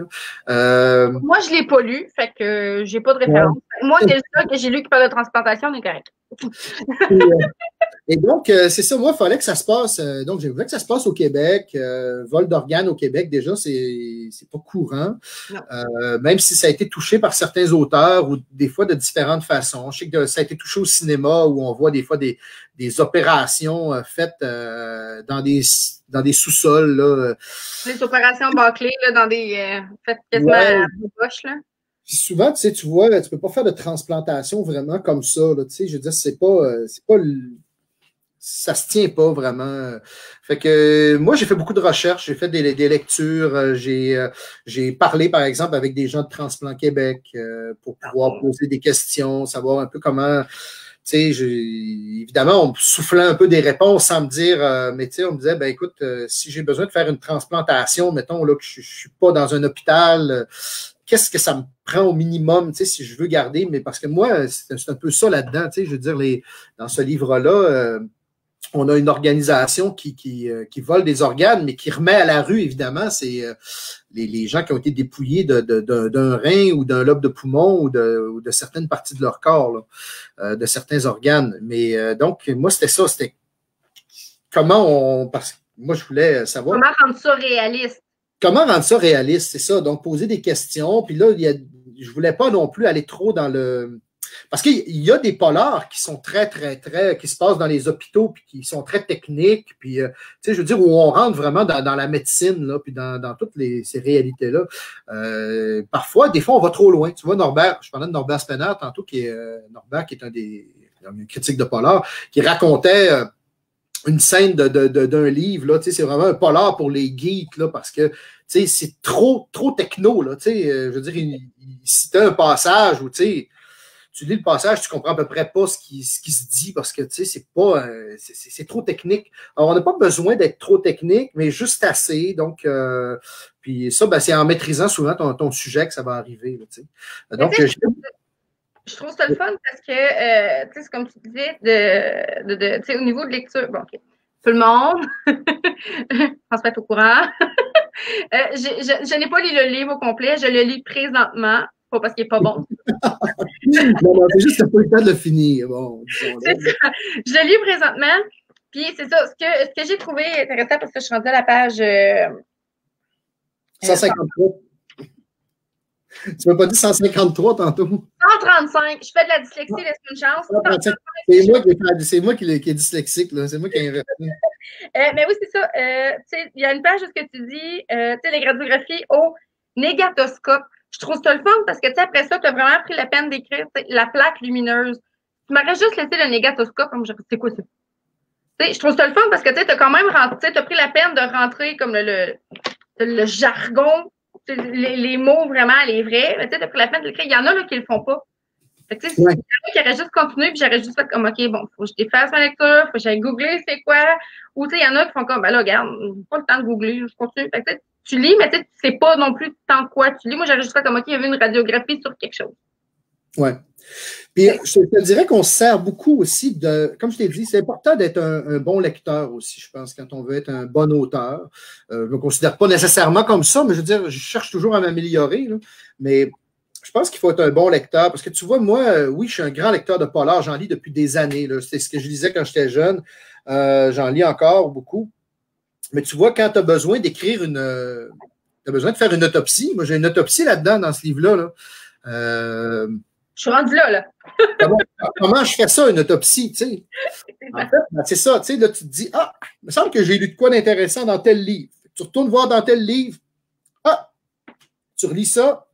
Ah ouais, c'est bon ça. OK, ferme le livre. OK, je vais écrire mon autopsie, voir si ça marche. Ou, donc, tu t'inspires où tu te dis, OK, c'est cette étape-là en premier, l'autre étape après. Fait que, tu reprends un peu la structure. Évidemment, tu changes des affaires, mais tu vas peut-être couple de mots techniques que tu vas chercher. Là, tu t'en vas voir évidemment sur le web si ça fait du sens, ce qui est écrit. Puis en fait, moi, tu vois, il y a un auteur aussi qui m'a aidé pour l'écriture de ça. Je ne sais même pas si. Je me souviens même pas si je l'ai remercié là-dedans. Je cherche. Je ne me souviens pas. Mais donc, c'est ça. J'ai un ami auteur qui m'a aidé pour ça. Puis lui, ben c'est ça. Il m'a donné au Salon du Livre, il m'a dit, ben écoute, go, lis-moi ta scène, puis je vais te dire si ça marche ou non. Puis j'ai lu ma scène d'autopsie, puis il m'a dit, touche à rien, c'est parfait. Si tu veux l'allonger, on peut le faire, mais donc c'est ça. Je te dirais, c'est de... on va puiser un peu dans nos connaissances. Hervé Gagnon, que j'interviewais la semaine passée, c'est ce qu'il disait, hein, on pille de plein de trucs dans des livres. Évidemment, on sait comment les rendre, c'est-à-dire que c'est pas du plagiat, on va s'inspirer. Par exemple, quand j'ai retardé à un moment donné l'écriture de Suture pendant longtemps parce que je savais pas comment allait être ma narration. Okay. C'est en lisant un livre de R.J. Laurie, un des plus grands auteurs de polar actuellement, ça a débloqué. J'ai fait « Ah, que c'est génial! Les tueurs s'adressent aux gens. Hein? On a le tueur qui explique ce qu'il est en train de faire. C'est donc bien le fun, c'est ça que je veux. » Hurrah! Là, j'ai pu commencer, puis j'avais comme une façon un peu. Donc, tantôt, tu demandais c'était quoi Suture pour les gens qui je t'ai plus ou moins répondu. En fait, donc, c'est ça. Suture, c'est un polar où, à Montréal, donc, il y a une organisation qui est ça. Autrement dit, il y a des gens qui payent très cher pour avoir un nouveau rein, nouveau poumon ou d'autres organes qui se transplantent. Donc, ben, c'est ça. Et donc, il y a des gens qui sont retrouvés à la rue un matin, qui se réveillent soit dans une ruelle, soit sur un terrain vague, puis ils s'aperçoivent qu'ils ont une cicatrice. Donc, ça, c'est un peu le début du livre. Puis c'est ça, à un moment donné, il n'y a pas juste des vivants qui sont trouvés, mais aussi des morts. Puis Nick Jarvis, sa collègue Julie Monpetit, donc hérite de cette enquête-là. Et ben, ils vont être, en fin de compte, envoyés dans un univers qu'ils ne connaissent pas, c'est-à-dire la médecine, puis le monde des transplantations, puis y a-t-il une liste de donneurs, puis de receveurs, puis comment ça marche, puis c'est qui les prioritaires, puis ça peut-tu influencer des affaires, donc tout ça. Puis en même temps, ben, on vit en même temps avec aussi je dirais pas les assassins, mais les gens de cette organisation-là. Donc, on suit un peu un des médecins, justement, qui fait de ces transplantations-là. On essaie de suivre un petit peu qu'est-ce qui se passe. Donc, on suit donc certains personnages qui sont impliqués de près ou de loin pour différentes raisons, puis on comprend leurs raisons. Puis c'est souvent ce qui fait mal un peu dans le roman noir, hein, parce que oui, ça, c'est un thriller, un roman à suspense, donc un page-turner, mais il y a aussi tout le côté de roman noir, c'est-à-dire que en donnant la vision des assassins, souvent tu comprends un peu mieux, puis souvent tu es touché aussi par les raisons qui les poussent là-dedans à pouvoir peut-être, je veux dire, il y a des raisons pour lesquelles on fait ces choses-là. Tu sais, le voleur qui va voler, je sais pas moi, je sais pas, n'importe quoi, je dirais pas une banque, là, mais mettons, le voleur qui va voler une voiture pour la revendre, ben, c'est peut-être pour nourrir ses enfants parce qu'il a peut-être perdu sa job, puis peut-être, tu comprends? Donc, si on comprend sa vie, puis on comprend les raisons qui l'ont poussé là. Il y a du monde qui ont des problèmes mentaux, mettons, là. C'est Ouais. pas tout le temps du monde qui tue pour tuer, là. C'est ça. Ou, qui vole pour voler. Il y a des fois, c'est ça. C'est ça. Les gens qui n'ont pas le choix parce qu'ils sont rendus là, parce que la vie leur a pas laissé le choix. Oui, ça arrive, hein? Puis c'est la même affaire avec si tu rentres, par exemple, dans le monde de la prostitution ou le monde tu sais, la fugueuse, on va dire, voyons, elle est donc bien, tu sais, on peut la juger, la fugueuse, mais si elle fugue pour se libérer d'un tortionnaire qui est trop près d'elle, ben on va la comprendre que peut-être qu'à un moment donné, pour manger, pour survivre, qu'elle va peut-être franchir certaines étapes qu'elle ne devrait pas franchir dans la vie, mais et donc ça, souvent, ça change la perception du lectorat, c'est-à-dire que tu vas avoir une espèce de compassion un peu pour l'assassin ou pour le... Hein, donc... tu as essayé de mettre une touche humaine dans le roman noir. Oui, c'est ça. Donc, ben voilà. Donc, c'est un peu ça, Suture. On est un peu dans un environnement, finalement, de grosses organisations, mais donc, en dessous de ça, il y a évidemment des êtres humains, puis c'est un peu ça qu'on découvre que Nick Jarvis et Julie Monpetit vont rencontrer, évidemment. J'ai bien hâte de finir. C'est sûr que moi, j'ai fini le live, vous me perdez, je m'en vais lire. 135, là, il faut que je finisse de lire. Donc, c'est un roman qui est sorti en 2018, qui a fonctionné pas mal quand même, je pense qu'au départ. Puis 2019 a quand même été bon aussi. Puis je te dirais que et là, avec l'explosion, parce qu'il faut le dire, hein, je pense que ce que vous faites là ce soir, ça aide énormément les auteurs. Je pense que ça l'aide beaucoup pour l'année 2020. Parce que j'ai eu une discussion avec Justin Lemire, là. Puis c'est ça qu'on disait. Avant ça, il y avait les salons du livre. Vous n'aviez pas vraiment besoin d'avoir de la visibilité sur. Vous en aviez, mettons, moins besoin. Parce que les salons du livre étaient là un peu pour ça. Les gens se promenaient, puis les gens découvraient. Vous pouviez parler de votre livre, vous pouviez. Vous savez, ce point-là, cette année, les salons du livre, il n'y en a pas. Il n'y en a pas du tout. Fait que cette année, vraiment, où ce qu'on voit, où ce qu'il y a de la pub, c'est les gens qui en parlent, c'est vraiment le bouche à oreille, c'est vraiment les réseaux sociaux qui poussent, puis les gens qui font comme hey, ce livre-là, il est bon, puis que ça se parle, puis ça. Oui, mais année, c'est vraiment concentré sur ça. Là. Je suis d'accord et pas. Je vais t'expliquer pourquoi. Je suis d'accord que c'est vrai que la COVID, actuellement, on en profite. Il n'y a pas de salon du livre, donc oui, on a un besoin de ça. Mais à la défense un peu de ce que tu fais ou ce que d'autres pages web, d'autres pages Facebook vont faire, c'était déjà commencé avant. Oui. Non. Donc, depuis même, je te dirais, l'année passée, que ça commence à être à la mode de faire des directs. Là, c'est sûr qu'il y en a tout plein, mais je pense que c'était commencé avant ça et on sentait, nous, les auteurs, une vague déjà avant et l'importance des médias sociaux. Moi, je suis quelqu'un qui ne croyait pas énormément dans les blogs il y a quelques années. Je veux dire, un article de blog, c'était quelque chose écrit par quelqu'un chez lui, puis ça n'avait pas vraiment de valeur, je pense, pour plein d'auteurs. Je peux te dire qu'aujourd'hui, le point de vue là-dessus a énormément changé. Moi, en tout cas, j'ai complètement changé mon point de vue. C'est qu'elle, bon, on le sait, une critique, parce que souvent, je te dirais que ça a remplacé un peu les critiques qu'on connaissait avant, parce que des critiques, il n'y en a plus. Il n'y en a presque plus dans les journaux. Il y en a presque plus il y a presque plus de revues de toute façon. Comme tantôt, je parlais d'Alibi. Alibi n'existe plus. Moi, j'avais créé Clair Obscur en 2007, je pense, parce que j'avais un besoin d'écrire. Puis puis tu vois, Clair Obscur, moi, je l'ai mené pendant un certain temps. Ensuite, Anne-Marie Boutillier l'a mené pendant un certain temps aussi, puis elle a arrêté. Mais il y a plus vraiment d'endroits. Tu sais, il reste quelques revues au Québec, mais en polar, il n'y a pas de place vraiment à publier.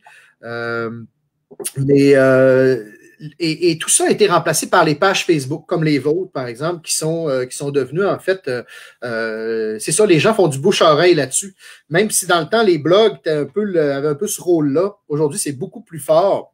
Puis comme je te dis, même avant le COVID, c'était déjà commencé, puis on sentait déjà l'impact sur les ventes là, avant tout ça. Mais là, c'est sûr qu'il n'y a pas de salon du livre, il n'y a pas d'endroit où on peut rencontrer les auteurs, donc c'est souvent la façon de le faire.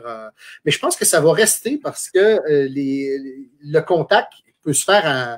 Tu sais, des salons du livre, il y en a quoi, 7-8 dans l'année officielle, là. Donc, je pense que ça va continuer quand même. C'est sûr qu'il va y avoir... Là, on est dans un pic, là, il y en a tout plein, mais je pense que ça va continuer, puis je souhaite que ça continue aussi. Parce que, comme je te dis, des critiques comme on avait dans le temps, je dis dans le temps, il y a quelques années, il n'y en a plus beaucoup aujourd'hui. Moi, j'ai été chanceux. Christine Brouillette, par exemple, a parlé de mon livre à TVA, dans son show à TVA, donc je suis très content, là. Mais, tu sais, je veux dire, c'est... À part ça, là, dans les journaux, dans les grands quotidiens, il n'y a plus vraiment de place pour des critiques littéraires et tout ça. On parle plutôt des fois des entrevues avec des auteurs. Puis encore là, c'est de plus en plus rare aussi. En tout cas, moi, je me trouve chanceuse parce que je commence tranquillement pas vite à connaître de plus en plus de monde, c'est comme dans notre société de chroniqueurs. Là. Il y en a qui sont là bien avant moi. Là. Moi, ça fait 2 ans. Là. Ben, 2 ans, ouais. Moi, ça fait 2 ans. Puis cette année, j'ai eu un gros pic. Puis ça pogne parce que justement, il y a les lives. Puis j'ai réussi comme à me démarquer comme ça. Mais je me vanterai pas de genre, je suis au top. Puis non, pas du tout. Il y en a qui ont commencé avant moi, qui sont meilleurs. J'ai encore énormément à apprendre. Puis, j'ai encore énormément de travail à faire. Moi, tout ce que je me dis, c'est que j'ai de la chance de le faire. J'ai de la chance d'avoir des gens qui me suivent, qui m'encouragent, qui me lisent. Moi, c'est comme juste, j'ai cette chance-là. Je croise le droit que ça n'arrête pas demain. Mais, pour être franche, j'admire ceux qui ont commencé, là, 2-3 ans où justement, il y avait moins de vues, il y avait moins de gens qui s'intéressaient, puis qui n'ont pas arrêté, qui ont continué, puis qu'aujourd'hui, genre, je mettons comme Maps, là, quand je le dis, tout le monde sait c'est qui. Tout le monde connaît Maps. Mais Maps, ça fait 3 ans, 5 ans, 5 ans, en tout cas, 3 ou 5 ans qu'elle fait ça. Mais elle aussi, elle a commencé, elle fait partie, puis aujourd'hui, tout le monde sait c'est qui, là. Puis je trouve ça, le fun, parce que c'en est une, qui a commencé tranquillement, puis qu'elle aussi, elle avait rien, puis aujourd'hui, tout le monde la connaît. Fait que, moi, genre, Maps est là, puis moi, je suis là. Voilà. Mais ce que ça a démystifié, en fait, c'est que, par exemple, on comparait tantôt avec les salons du livre, tu disais que ça remplaçait un peu les besoins des salons du livre, mais dans les salons du livre, il y a uniquement les auteurs, en fait, qui sont publiés dans des maisons d'édition reconnues, là. Tandis que là... En même temps, les salons du livre, comme j'ai cru comprendre, c'est aussi, mettons, les auteurs qui ont été publiés récemment ou dans l'année. C'est quelqu'un qui a été publié, là, mettons, 1 mois, va avoir plus de chances de se trouver là que quelqu'un qui a été publié, voilà, 5 mois, selon les places aussi. Puis, comme je disais aussi, là, ça fait 1h15 qu'on est en live. J'ai encore des questions à te poser, mais en salon de livre, j'aurais eu 5 minutes. Ben 10 minutes si j'aurais pas eu personne en arrière de moi. c'est cette chance-là qu'on a avec les lives, c'est qu'on a plus de temps, les gens peuvent poser des questions, ont des réponses, on est comme plusieurs en même temps, c'est une énorme discussion, c'est pas genre juste au salon du livre, tu fais la file, la signature, tu t'es parti. C'est sûr. Et là, donc, ce que j'allais dire, juste pour compléter, c'est que ça laisse la chance, en fait, à ceux qui publient à compte d'auteur, ceux qui sont plus dans l'ombre ou qui travaillent, par exemple, plus à publier leur livre, par exemple, sur Amazon ou ces choses-là. Ben, ça leur donne aussi la chance de pouvoir avoir accès au lectorat ou au lecteur. Tandis que dans les salons du livre, ben, c'est juste ceux qui sont publiés. Voilà. Donc, ça j'en ai eu quelques-uns. Le mois passé, j'ai eu Marie-Jeanne, qui c'est elle qui publie ses livres. Ce mois-ci, j'ai Thaïs. Thaïs qui est avec nous ce soir. Elle aussi qui s'auto-publie. Je crois, si je ne me trompe pas, en novembre, j'ai aussi quelqu'un qui a créé sa propre maison d'édition pour ses livres. Donc, tu sais, je commence aussi tranquillement pas vite à aller chercher des gens, justement, qui ne sont pas dans une grosse maison d'édition. Ouais. Ben, c'est important pour eux aussi d'avoir puis à ce moment-là, ben, le chroniqueur ou les lecteurs se feront leur propre idée là, de leur livre, là, évidemment. Voilà. Je vais poser des petites questions que les gens ont posées parce que c'est très, très intéressant. Je vais essayer de ne pas être trop long dans mes réponses. Thaïs, ça veut savoir qu'est-ce qui est le plus difficile à stimuler en écriture selon toi? Tu disais que tu lisais beaucoup et que ça aidait. Est-ce qu'au niveau de l'humour, tu trouves que c'est plus difficile à rendre ou encore la sagesse ou l'ingéniosité de roman? L'humour, c'est assez compliqué dans l'écriture. Je vais commencer par là. L'humour, c'est assez compliqué parce que moi, je fais des jokes plates, là. Tu sais, les jokes de papa, là, je suis un peu comme ça. Mais des fois, je les fais, puis tu sais, je vais l'écrire quand même, puis des fois, je vais la laisser là. Puis là, ma blonde, elle va me dire, t'es donc bien cave, tu sais, pourquoi t'as écrit ça? Ben, je sais pas, j'ai juste que j'avais le goût quand je l'ai écrit, je la trouvais drôle, puis je voulais la mettre là. Puis on va l'enlever, tu sais. Puis des fois, elle se rend jusqu'à ma directrice littéraire, la joke, puis des fois, elle va dire, regarde, cette joke-là, peux-tu l'enlever, tu sais, c'est plate. Des fois, c'est juste un clin d'œil aussi. Des fois, je veux me faire plaisir, tu sais, je me dis, il me semble que ça serait fun de parler de ça, mais tu sais, c'est pas le fun, c'est juste plate, là, tu sais, mais... Donc, l'humour, c'est quelque chose qu'il faut bien doser, c'est-à-dire que si, de toute façon, tu n'écriras pas quelque chose, tu ne publieras pas ça demain matin. Tu vas avoir des lecteurs puis qui vont te conseiller, puis il y en a qui vont te dire, ben, si tout le monde te dit enlève-la, c'est parce qu'il faut que tu l'enlèves, là, tu sais. Fait que, c'est assez clair, là, tu sais. Mais c'est ça, mais c'est pas facile, l'humour, parce que, c'est ça, il faut que ça soit bien placé, bien dosé, puis tout ça. L'autre partie de la question, c'était... si tu trouvais que au niveau de la sagesse et de l'ingéniosité, c'était difficile à la rendre aussi. La sagesse, peut-être moins. Je sais pas. C'est un peu embêtant. Tu parlais de la stimulation d'écriture aussi. Là, en fait, je sais pas trop. J'ai ta question. Ouais? J'ai dit à Thaïs de développer sa question. J'ai pas compris ce que tu as dit, Marie-Michel. J'ai dit à Thaïs de développer sa question. Ouais, peut-être. On va l'éclaircir pour qu'on sache exactement de ce qu'elle parlait. En attendant qu'elle me réponde, vu que le décalage sur Facebook, Jessica voulait savoir d'où t'étais venue l'idée pour ton enquête policière, surtout l'idée du trafic humain. Ben, du trafic, en tout cas, d'organes humains.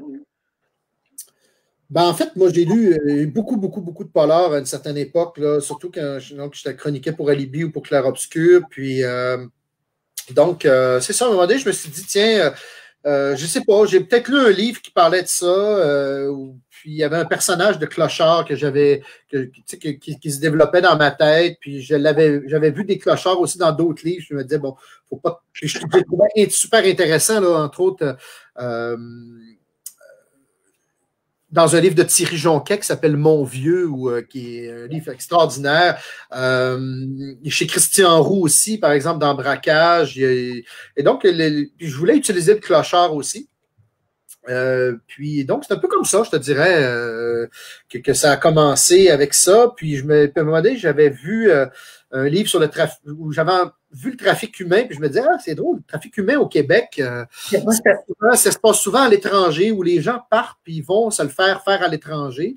Mais pourquoi ça se ferait pas au Québec? Puis je pense qu'à un moment donné, c'est ça, j'avais vu que en tout cas, dans un film, là, que je n'aimerais pas, là, mais qui y en avait au Québec aussi. Puis j'avais pas aimé le traitement. Tu sais, je m'étais dit, il me semble que moi, je verrais ça autrement. Donc, c'est un peu comme ça que ça a commencé.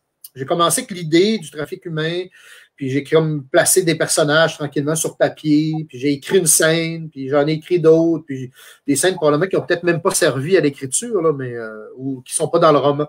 Pardon, aujourd'hui. Mais donc, c'est un peu ça. Je pense que le point de départ du livre, c'était vraiment des idées. Puis parce que je trouvais que ça ne s'était pas vraiment fait au Québec.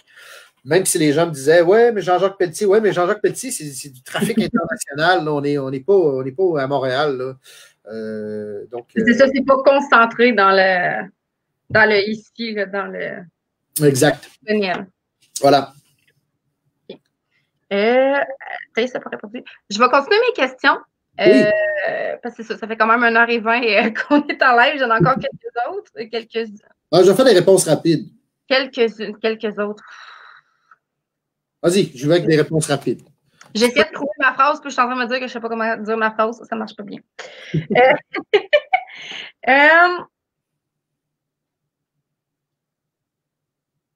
Je regarde. Là, c'est ça que je te disais tantôt. Ça, c'est le moment où je regarde où je suis rendue dans mes questions parce que les auteurs, des fois, parlent avant. Voilà. Okay. Fait que je vais y aller avec celle-là, puis après ça, il va rester quelques questions. Au niveau de tes personnages, dans tous ceux que tu as créés, est-ce qu'il y en a un qui te ressemble? Est-ce que tu es vraiment comme, mettons, parti, tu as mis beaucoup de ta personnalité dedans, ou que, tu sais, les lecteurs t'ont dit, ah, ça me fait penser à toi quand je le lis? Ben écoute, quelques-uns, je te dirais. C'est sûr qu'on s'inspire beaucoup de ce qui nous entoure. Moi, je te dirais que Nick a des côtés qui me ressemblent. Nick Jarvis a des côtés qui me ressemblent. Entre autres, c'est sûr qu'il faut être un peu original. Hein? On a tous les gens qui créent des romans policiers avec des enquêteurs qui reviennent, avec des enquêtrices. On tombe souvent on a souvent toujours le même sort de personnage. Moi, je trouvais que moi, je suis un sport. Ben, je veux dire, j'adore le sport, donc je suis allé jouer sur le côté que je connaissais. Donc, le côté sportif de Jarvis, c'est certain qu'il est là. Bon, j'adore beaucoup les femmes aussi, mais peut-être pas tant que peut-être pas aussi obsessionnellement que Jarvis, surtout dans le deuxième livre, là, ça devient un peu plus gênant pour Nick. Mais donc, ben oui, j'adore les femmes, mais bon, comme je dis, c'est peut-être pas au niveau de Nick. Là. De toute façon, je pense pas que j'ai les mêmes attributs ou les mêmes avantages nécessairement que lui a, parce que je le décris quand même comme assez beau bonhomme. Donc, c'est sûr que donc, peut-être pas tant que ça. Mais comme j'ai dit, le côté sportif, lui, c'est un triathlète. Bon, j'ai déjà fait un peu de triathlon, mais moi, je suis surtout un nageur de longue distance. Mais là, je trouvais que le triathlon, comme le triathlon est beaucoup à la mode, ça me faisait un personnage. Puis en même temps, c'est 3 sports. Hein, donc, je vais chercher un peu les nageurs, les coureurs, puis les gens de vélo, en tout cas, si ça leur plaise d'avoir un personnage plus sportif. Donc, il y a ce côté-là, Nick. Il y a également le personnage qui s'appelle Gil, ou Gilles, dépendamment comment les gens vont le prononcer, mais Gil Piquette, qui est aussi celui qu'on appelle l'exterminateur là-dedans, qui est le boxeur, en fait. Dans lui aussi, un petit côté, je te dirais, romantique, qui pour c'est un personnage qui a beaucoup de justice en lui. C'est un personnage que j'adore. Ce personnage-là m'a surpris à l'écriture du livre, je te dirais. C'est une anecdote importante. Hein. Ce personnage-là devait mourir à une scène à peu près je te dirais peut-être autour de la page 35-40. Puis quand je suis arrivé pour écrire la scène où il mourait, en fait, je pense que j'ai écrit la scène, puis je me suis dit, pourquoi je tue ce personnage-là? Est-ce que j'ai besoin de le tuer? Puis là, j'ai fait, yes, j'ai mon idée, et je suis allé écrire la fin du roman. Oh!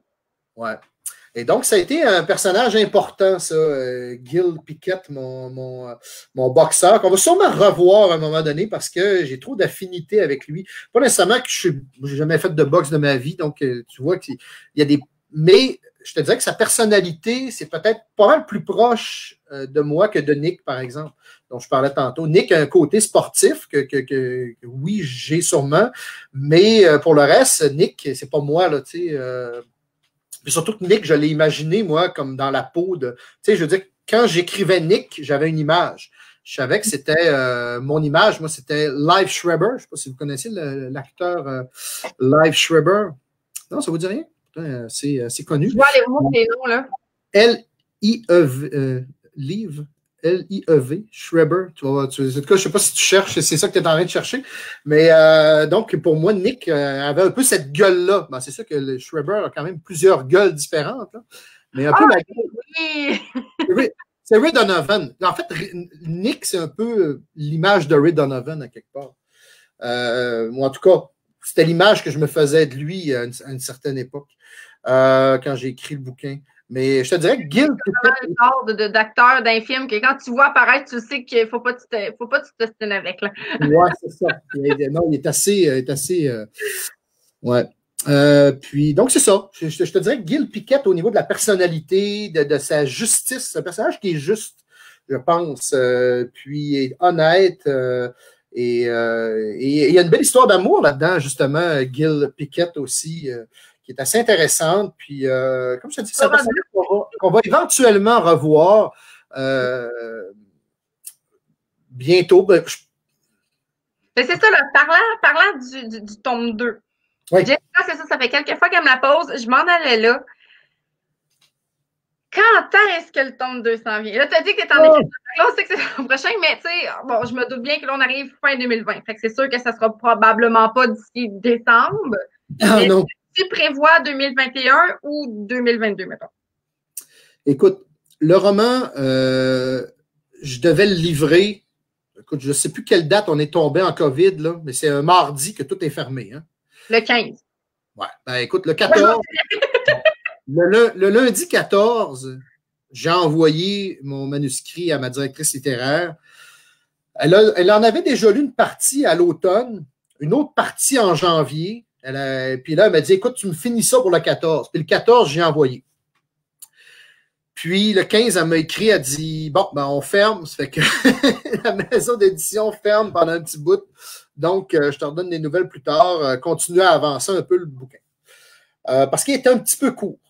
Une petite affaire courte. Peut-être quelques mille mots qui manquaient. Peut-être on savait qu'on allait aller chercher là, à la réécriture un peu quand elle allait me donner des commentaires. Donc, moi, j'ai réécrit un petit bout. Puis, comme je t'ai dit, donc j'ai retravaillé sur le roman un peu en mars, avril, là, mai. Puis, à un moment donné, ben, c'est ça, là, moi, j'étais dans correction, j'étais dans plein d'affaires. Puis, à un moment donné, je suis tombé un peu en fatigue, là. J'ai comme... ça n'a pas été facile pour tout le monde, fait que... Ouais, puis j'avais déjà travaillé beaucoup sur le livre, puis là, ça rentrait plus, là. Ça fait que j'ai comme... Je dis, OK, là, pour l'instant, de toute façon, on n'a plus de date, on n'a plus rien, plus de nouvelles de personne. On va mettre ça un peu sur la table. Puis c'est ça, en fait, juste dernièrement, il y a à peu près 2 semaines, là, ma directrice littéraire m'a écrit, elle m'a dit, bon, ben, écoute, go, envoie-moi ça quand tu es prêt. Là, j'ai dit, écoute, il faut que je refasse une lecture, puis qu'il me reste une couple de chapitres à la fin que je veux retravailler, puis peut-être allonger un petit peu, que j'ai pas eu le temps de faire, en fait, au printemps, là. Puis donc c'est ça. Là, actuellement, je suis carrément là-dedans. Donc, j'imagine que dans à peu près une semaine, à la fin de la semaine prochaine, probablement que le livre va être retourné chez mon éditrice. On a jasé un petit peu, évidemment, la sortie, on la visait quand je l'ai remis le livre au printemps, le 14, là, quand tout a fermé, on visait la sortie pour là, actuellement. Là, le livre serait sorti probablement au début octobre. Sauf que là, tout a été décalé. Donc, on parle, écoute, je sais pas, je ne veux même pas m'avancer parce que il y a peut-être des possibilités pour l'automne prochain. Si mon éditrice le lit puis qu'elle aime ça puis qu'elle dit OK, go, garde, on peut sortir ça l'automne prochain, ça va bien. Ou peut-être que ça va aller peut-être plus tard. Je sais pas.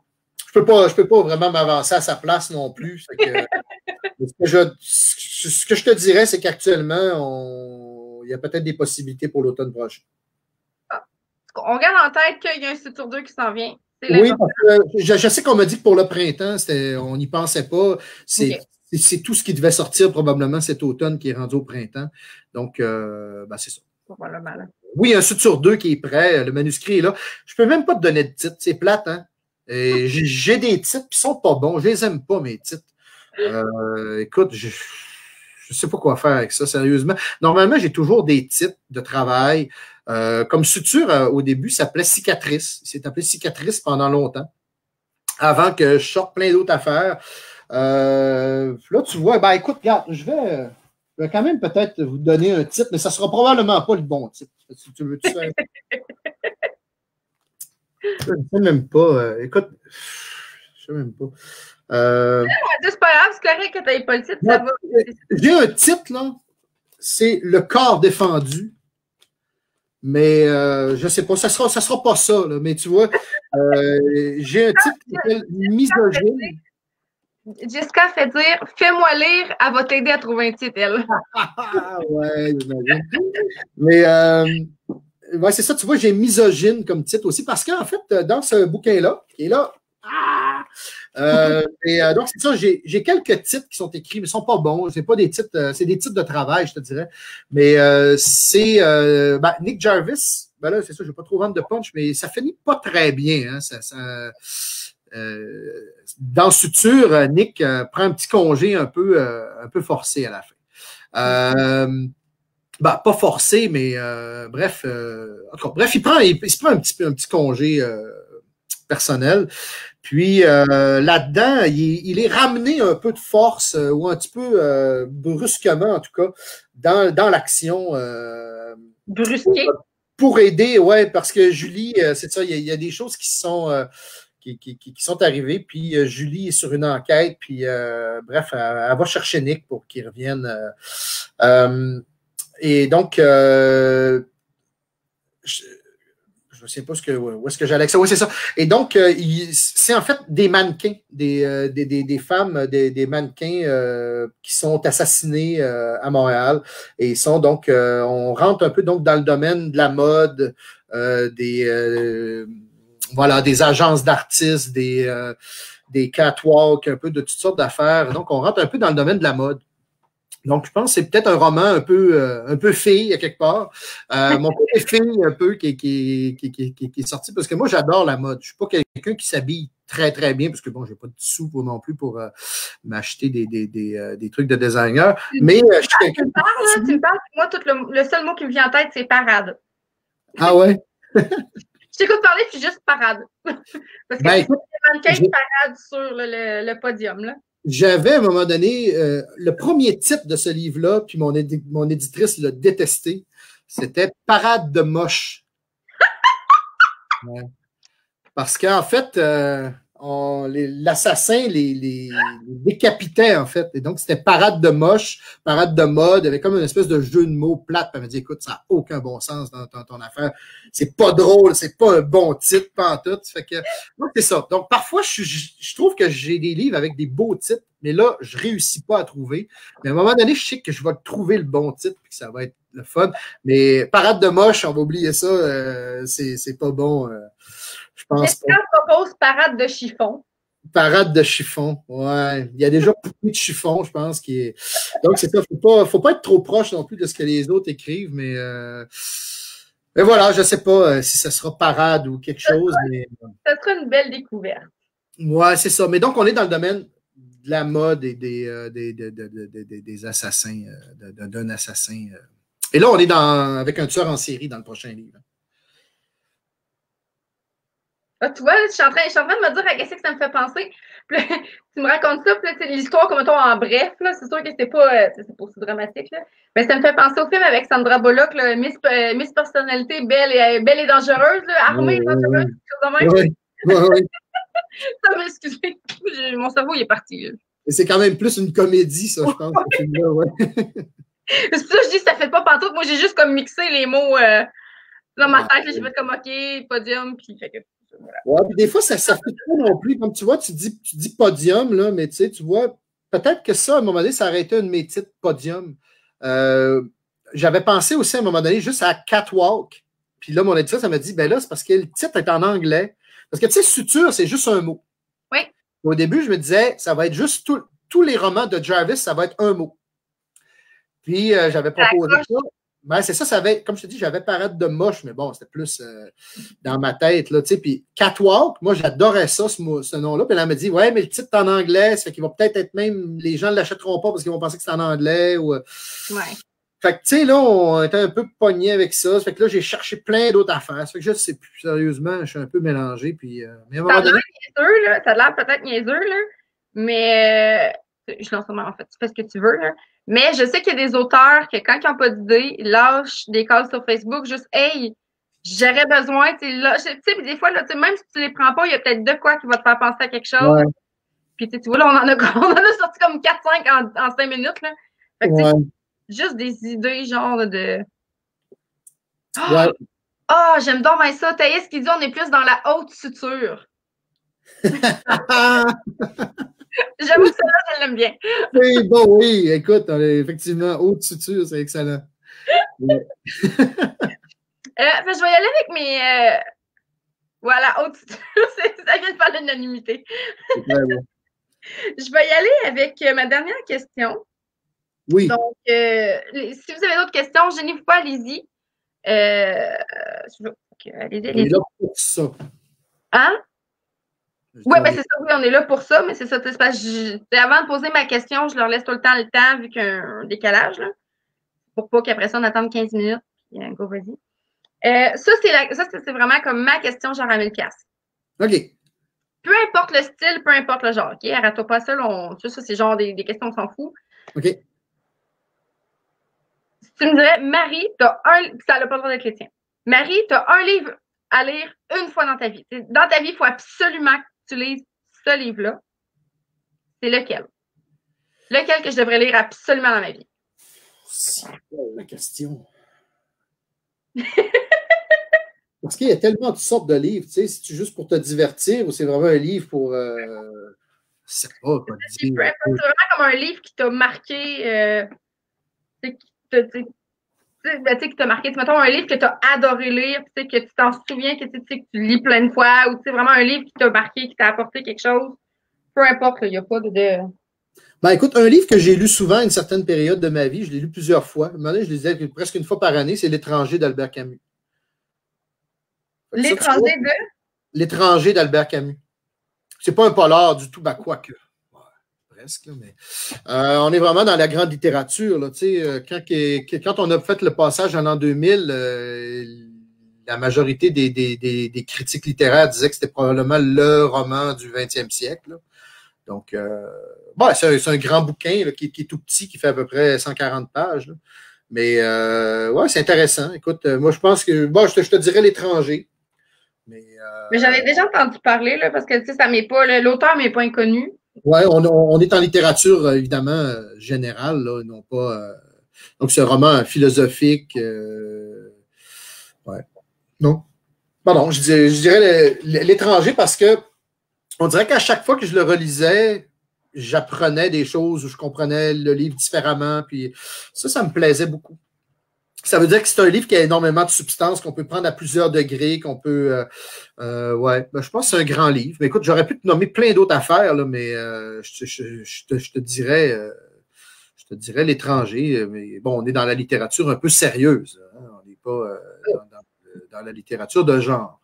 Mais si c'était en littérature... Non, je ne peux pas répondre pour la littérature de genre. Tu m'as dit juste une réponse, donc c'est fait. Vas-y, écoute, tu savais le nombre d'auteurs qui m'ont donné 3-4.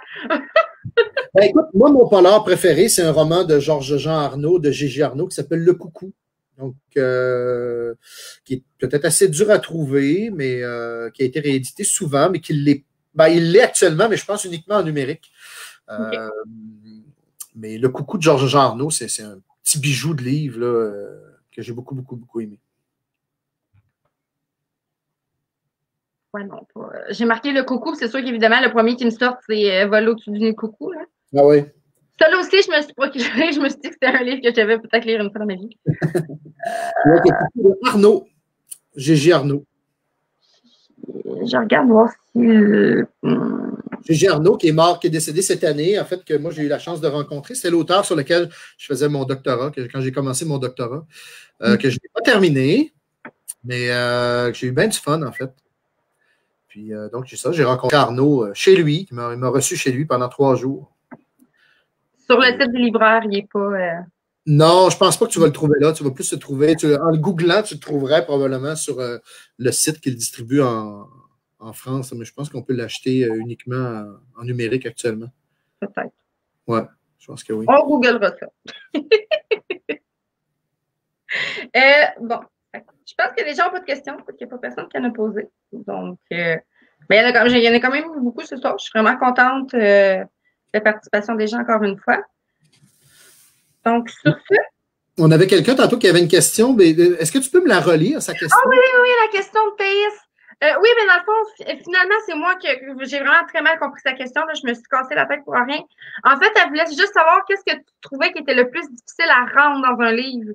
Elle mettait les choix de questions. Est-ce que tu penses, est-ce que tu trouves que c'est l'humour, l'ingéniosité, la cohérence ou c'est ça. Finalement, c'était une question. L'humour, c'est vraiment pas facile. Je pense que c'est un des sujets les plus difficiles à traiter, effectivement. Donc, ce serait ma réponse, je pense. On a déjà évoqué tout à l'heure. Voilà. Mais ça, finalement, en fait, j'avais vraiment très mal compris la question à Thaïs. Mais voilà. Donc, sur ce, écoute, merci. C'était vraiment super le fun. J'ai vraiment appris beaucoup de choses. Merci de l'invitation et je suis content d'avoir fait partie comment je pourrais dire, de ta brochette d'auteurs. Parce que c'est un mois polar, hein, je pense. Hein? Non, pas du tout. Non? Non. T'as pas une thématique? Le mois polar, c'est mes vidéos sur YouTube. Ah, si je me trompe pas, ça en plus pile cette semaine, si je me trompe pas, c'est la tienne que je sors samedi. OK. C'est ça. OK. Ouais, c'est les vidéos. Samedi matin, je sors la vidéo de présentation. Fait que là, spoil tout le monde. Parce que les gens le savent juste le samedi. C'est ça. Samedi matin, c'est ça. C'est le mois polar. C'est les vidéos YouTube. Mais non, cette semaine, j'ai pas. Cette semaine, j'ai. C'est vendu. Mais non, cette semaine, en fait, c'est un mélange parce que Vincent Fournier-Boisvert que j'ai eu au début, lui, c'est Le Puits. C'est je sais pas s'il est polar, thriller, mais lui aussi, c'est un policier. C'est ça. Sandra que j'ai eu lundi, c'est plus c'est jeunesse, mais tu sais, fantastique. Oser pour soi, c'est un roman contemporain. Toi, c'est ça, là, c'est polar. Cynthia, la semaine prochaine, c'est du fantastique. Si je me trompe pas, Marie-Ève aussi. Annie aussi. Joanie aussi. Thaïs, elle écrit dans plus qu'un genre. Donc, Thaïs, confirme-moi plus dans lequel que tu te mets. Vu que tu es là ce soir, je veux savoir. Puis le dernier du mois, c'est Alain Lafont avec Dreamwalker. Je sais pas exactement c'est quoi je sais que le livre m'intéresse, mais je sais pas exactement dans quoi qui est catégorisé. Là. Dreamwalker, je pense que c'est du fantastique, mais pas certain. Non, mais moi, ce mélange, j'ai jamais vraiment les mêmes. J'essaye de varier ça, là, parce que si je fais un mot de romance, à un moment donné, tout le monde va t'écœurer. Fait que voilà. Bon, ben voilà. C'est ça. Mais je suis vraiment contente. Fait qu'encore une fois, merci tout le monde d'avoir été là. Donc, merci d'avoir pris le temps. Merci à ceux qui vont prendre le temps de l'écouter plus tard aussi. J'apprécie beaucoup. Merci à toi d'avoir accepté mon invitation, d'embarquer dans mes folies comme celle-là. Ouais, écoute, c'est genre mon 50e live, puis je trouve que c'est encore fou de faire cette idée-là. Je te remercie, puis écoute, je te souhaite une bonne fin de lecture de mon suture, puis c'est ça. Puis aussitôt que je vais avoir du nouveau, je te tiendrai au courant pour la sortie du prochain, puis quand je vais avoir un titre à vous donner, voilà. Ben, je te dirais, écoute, samedi matin, je sors ta vidéo YouTube. OK. Je suis pas mal sûre que samedi après-midi, je sors mon avis littéraire. Genre, là, samedi, ça va être ta journée. OK, ben, écoute. Le TIA, c'est dans le théâtre, la mythologie, le fantasy, le fantastique, poésie, science-fiction. C'est pas mal tous les genres qu'elle touche. Là. OK, wow. Oui, elle a vraiment une belle brochette de livres. Théâtre aussi, donc théâtre, c'est assez rare quand même des gens qui publient du théâtre. Là. Oui. Ouais. Voilà. Ben, merci beaucoup hein, de ta générosité et de ta disponibilité. Merci bien. Disponibilité, ben là. Pas vrai, rien. Bonne soirée tout le monde. On se revoit et restez à l'affût samedi pour la grosse journée. Parce qu'évidemment, finalement, c'est ça. Samedi, ça va être une autre journée, François. Voilà. Bonne journée. Merci à tous d'avoir été là. Bonne soirée.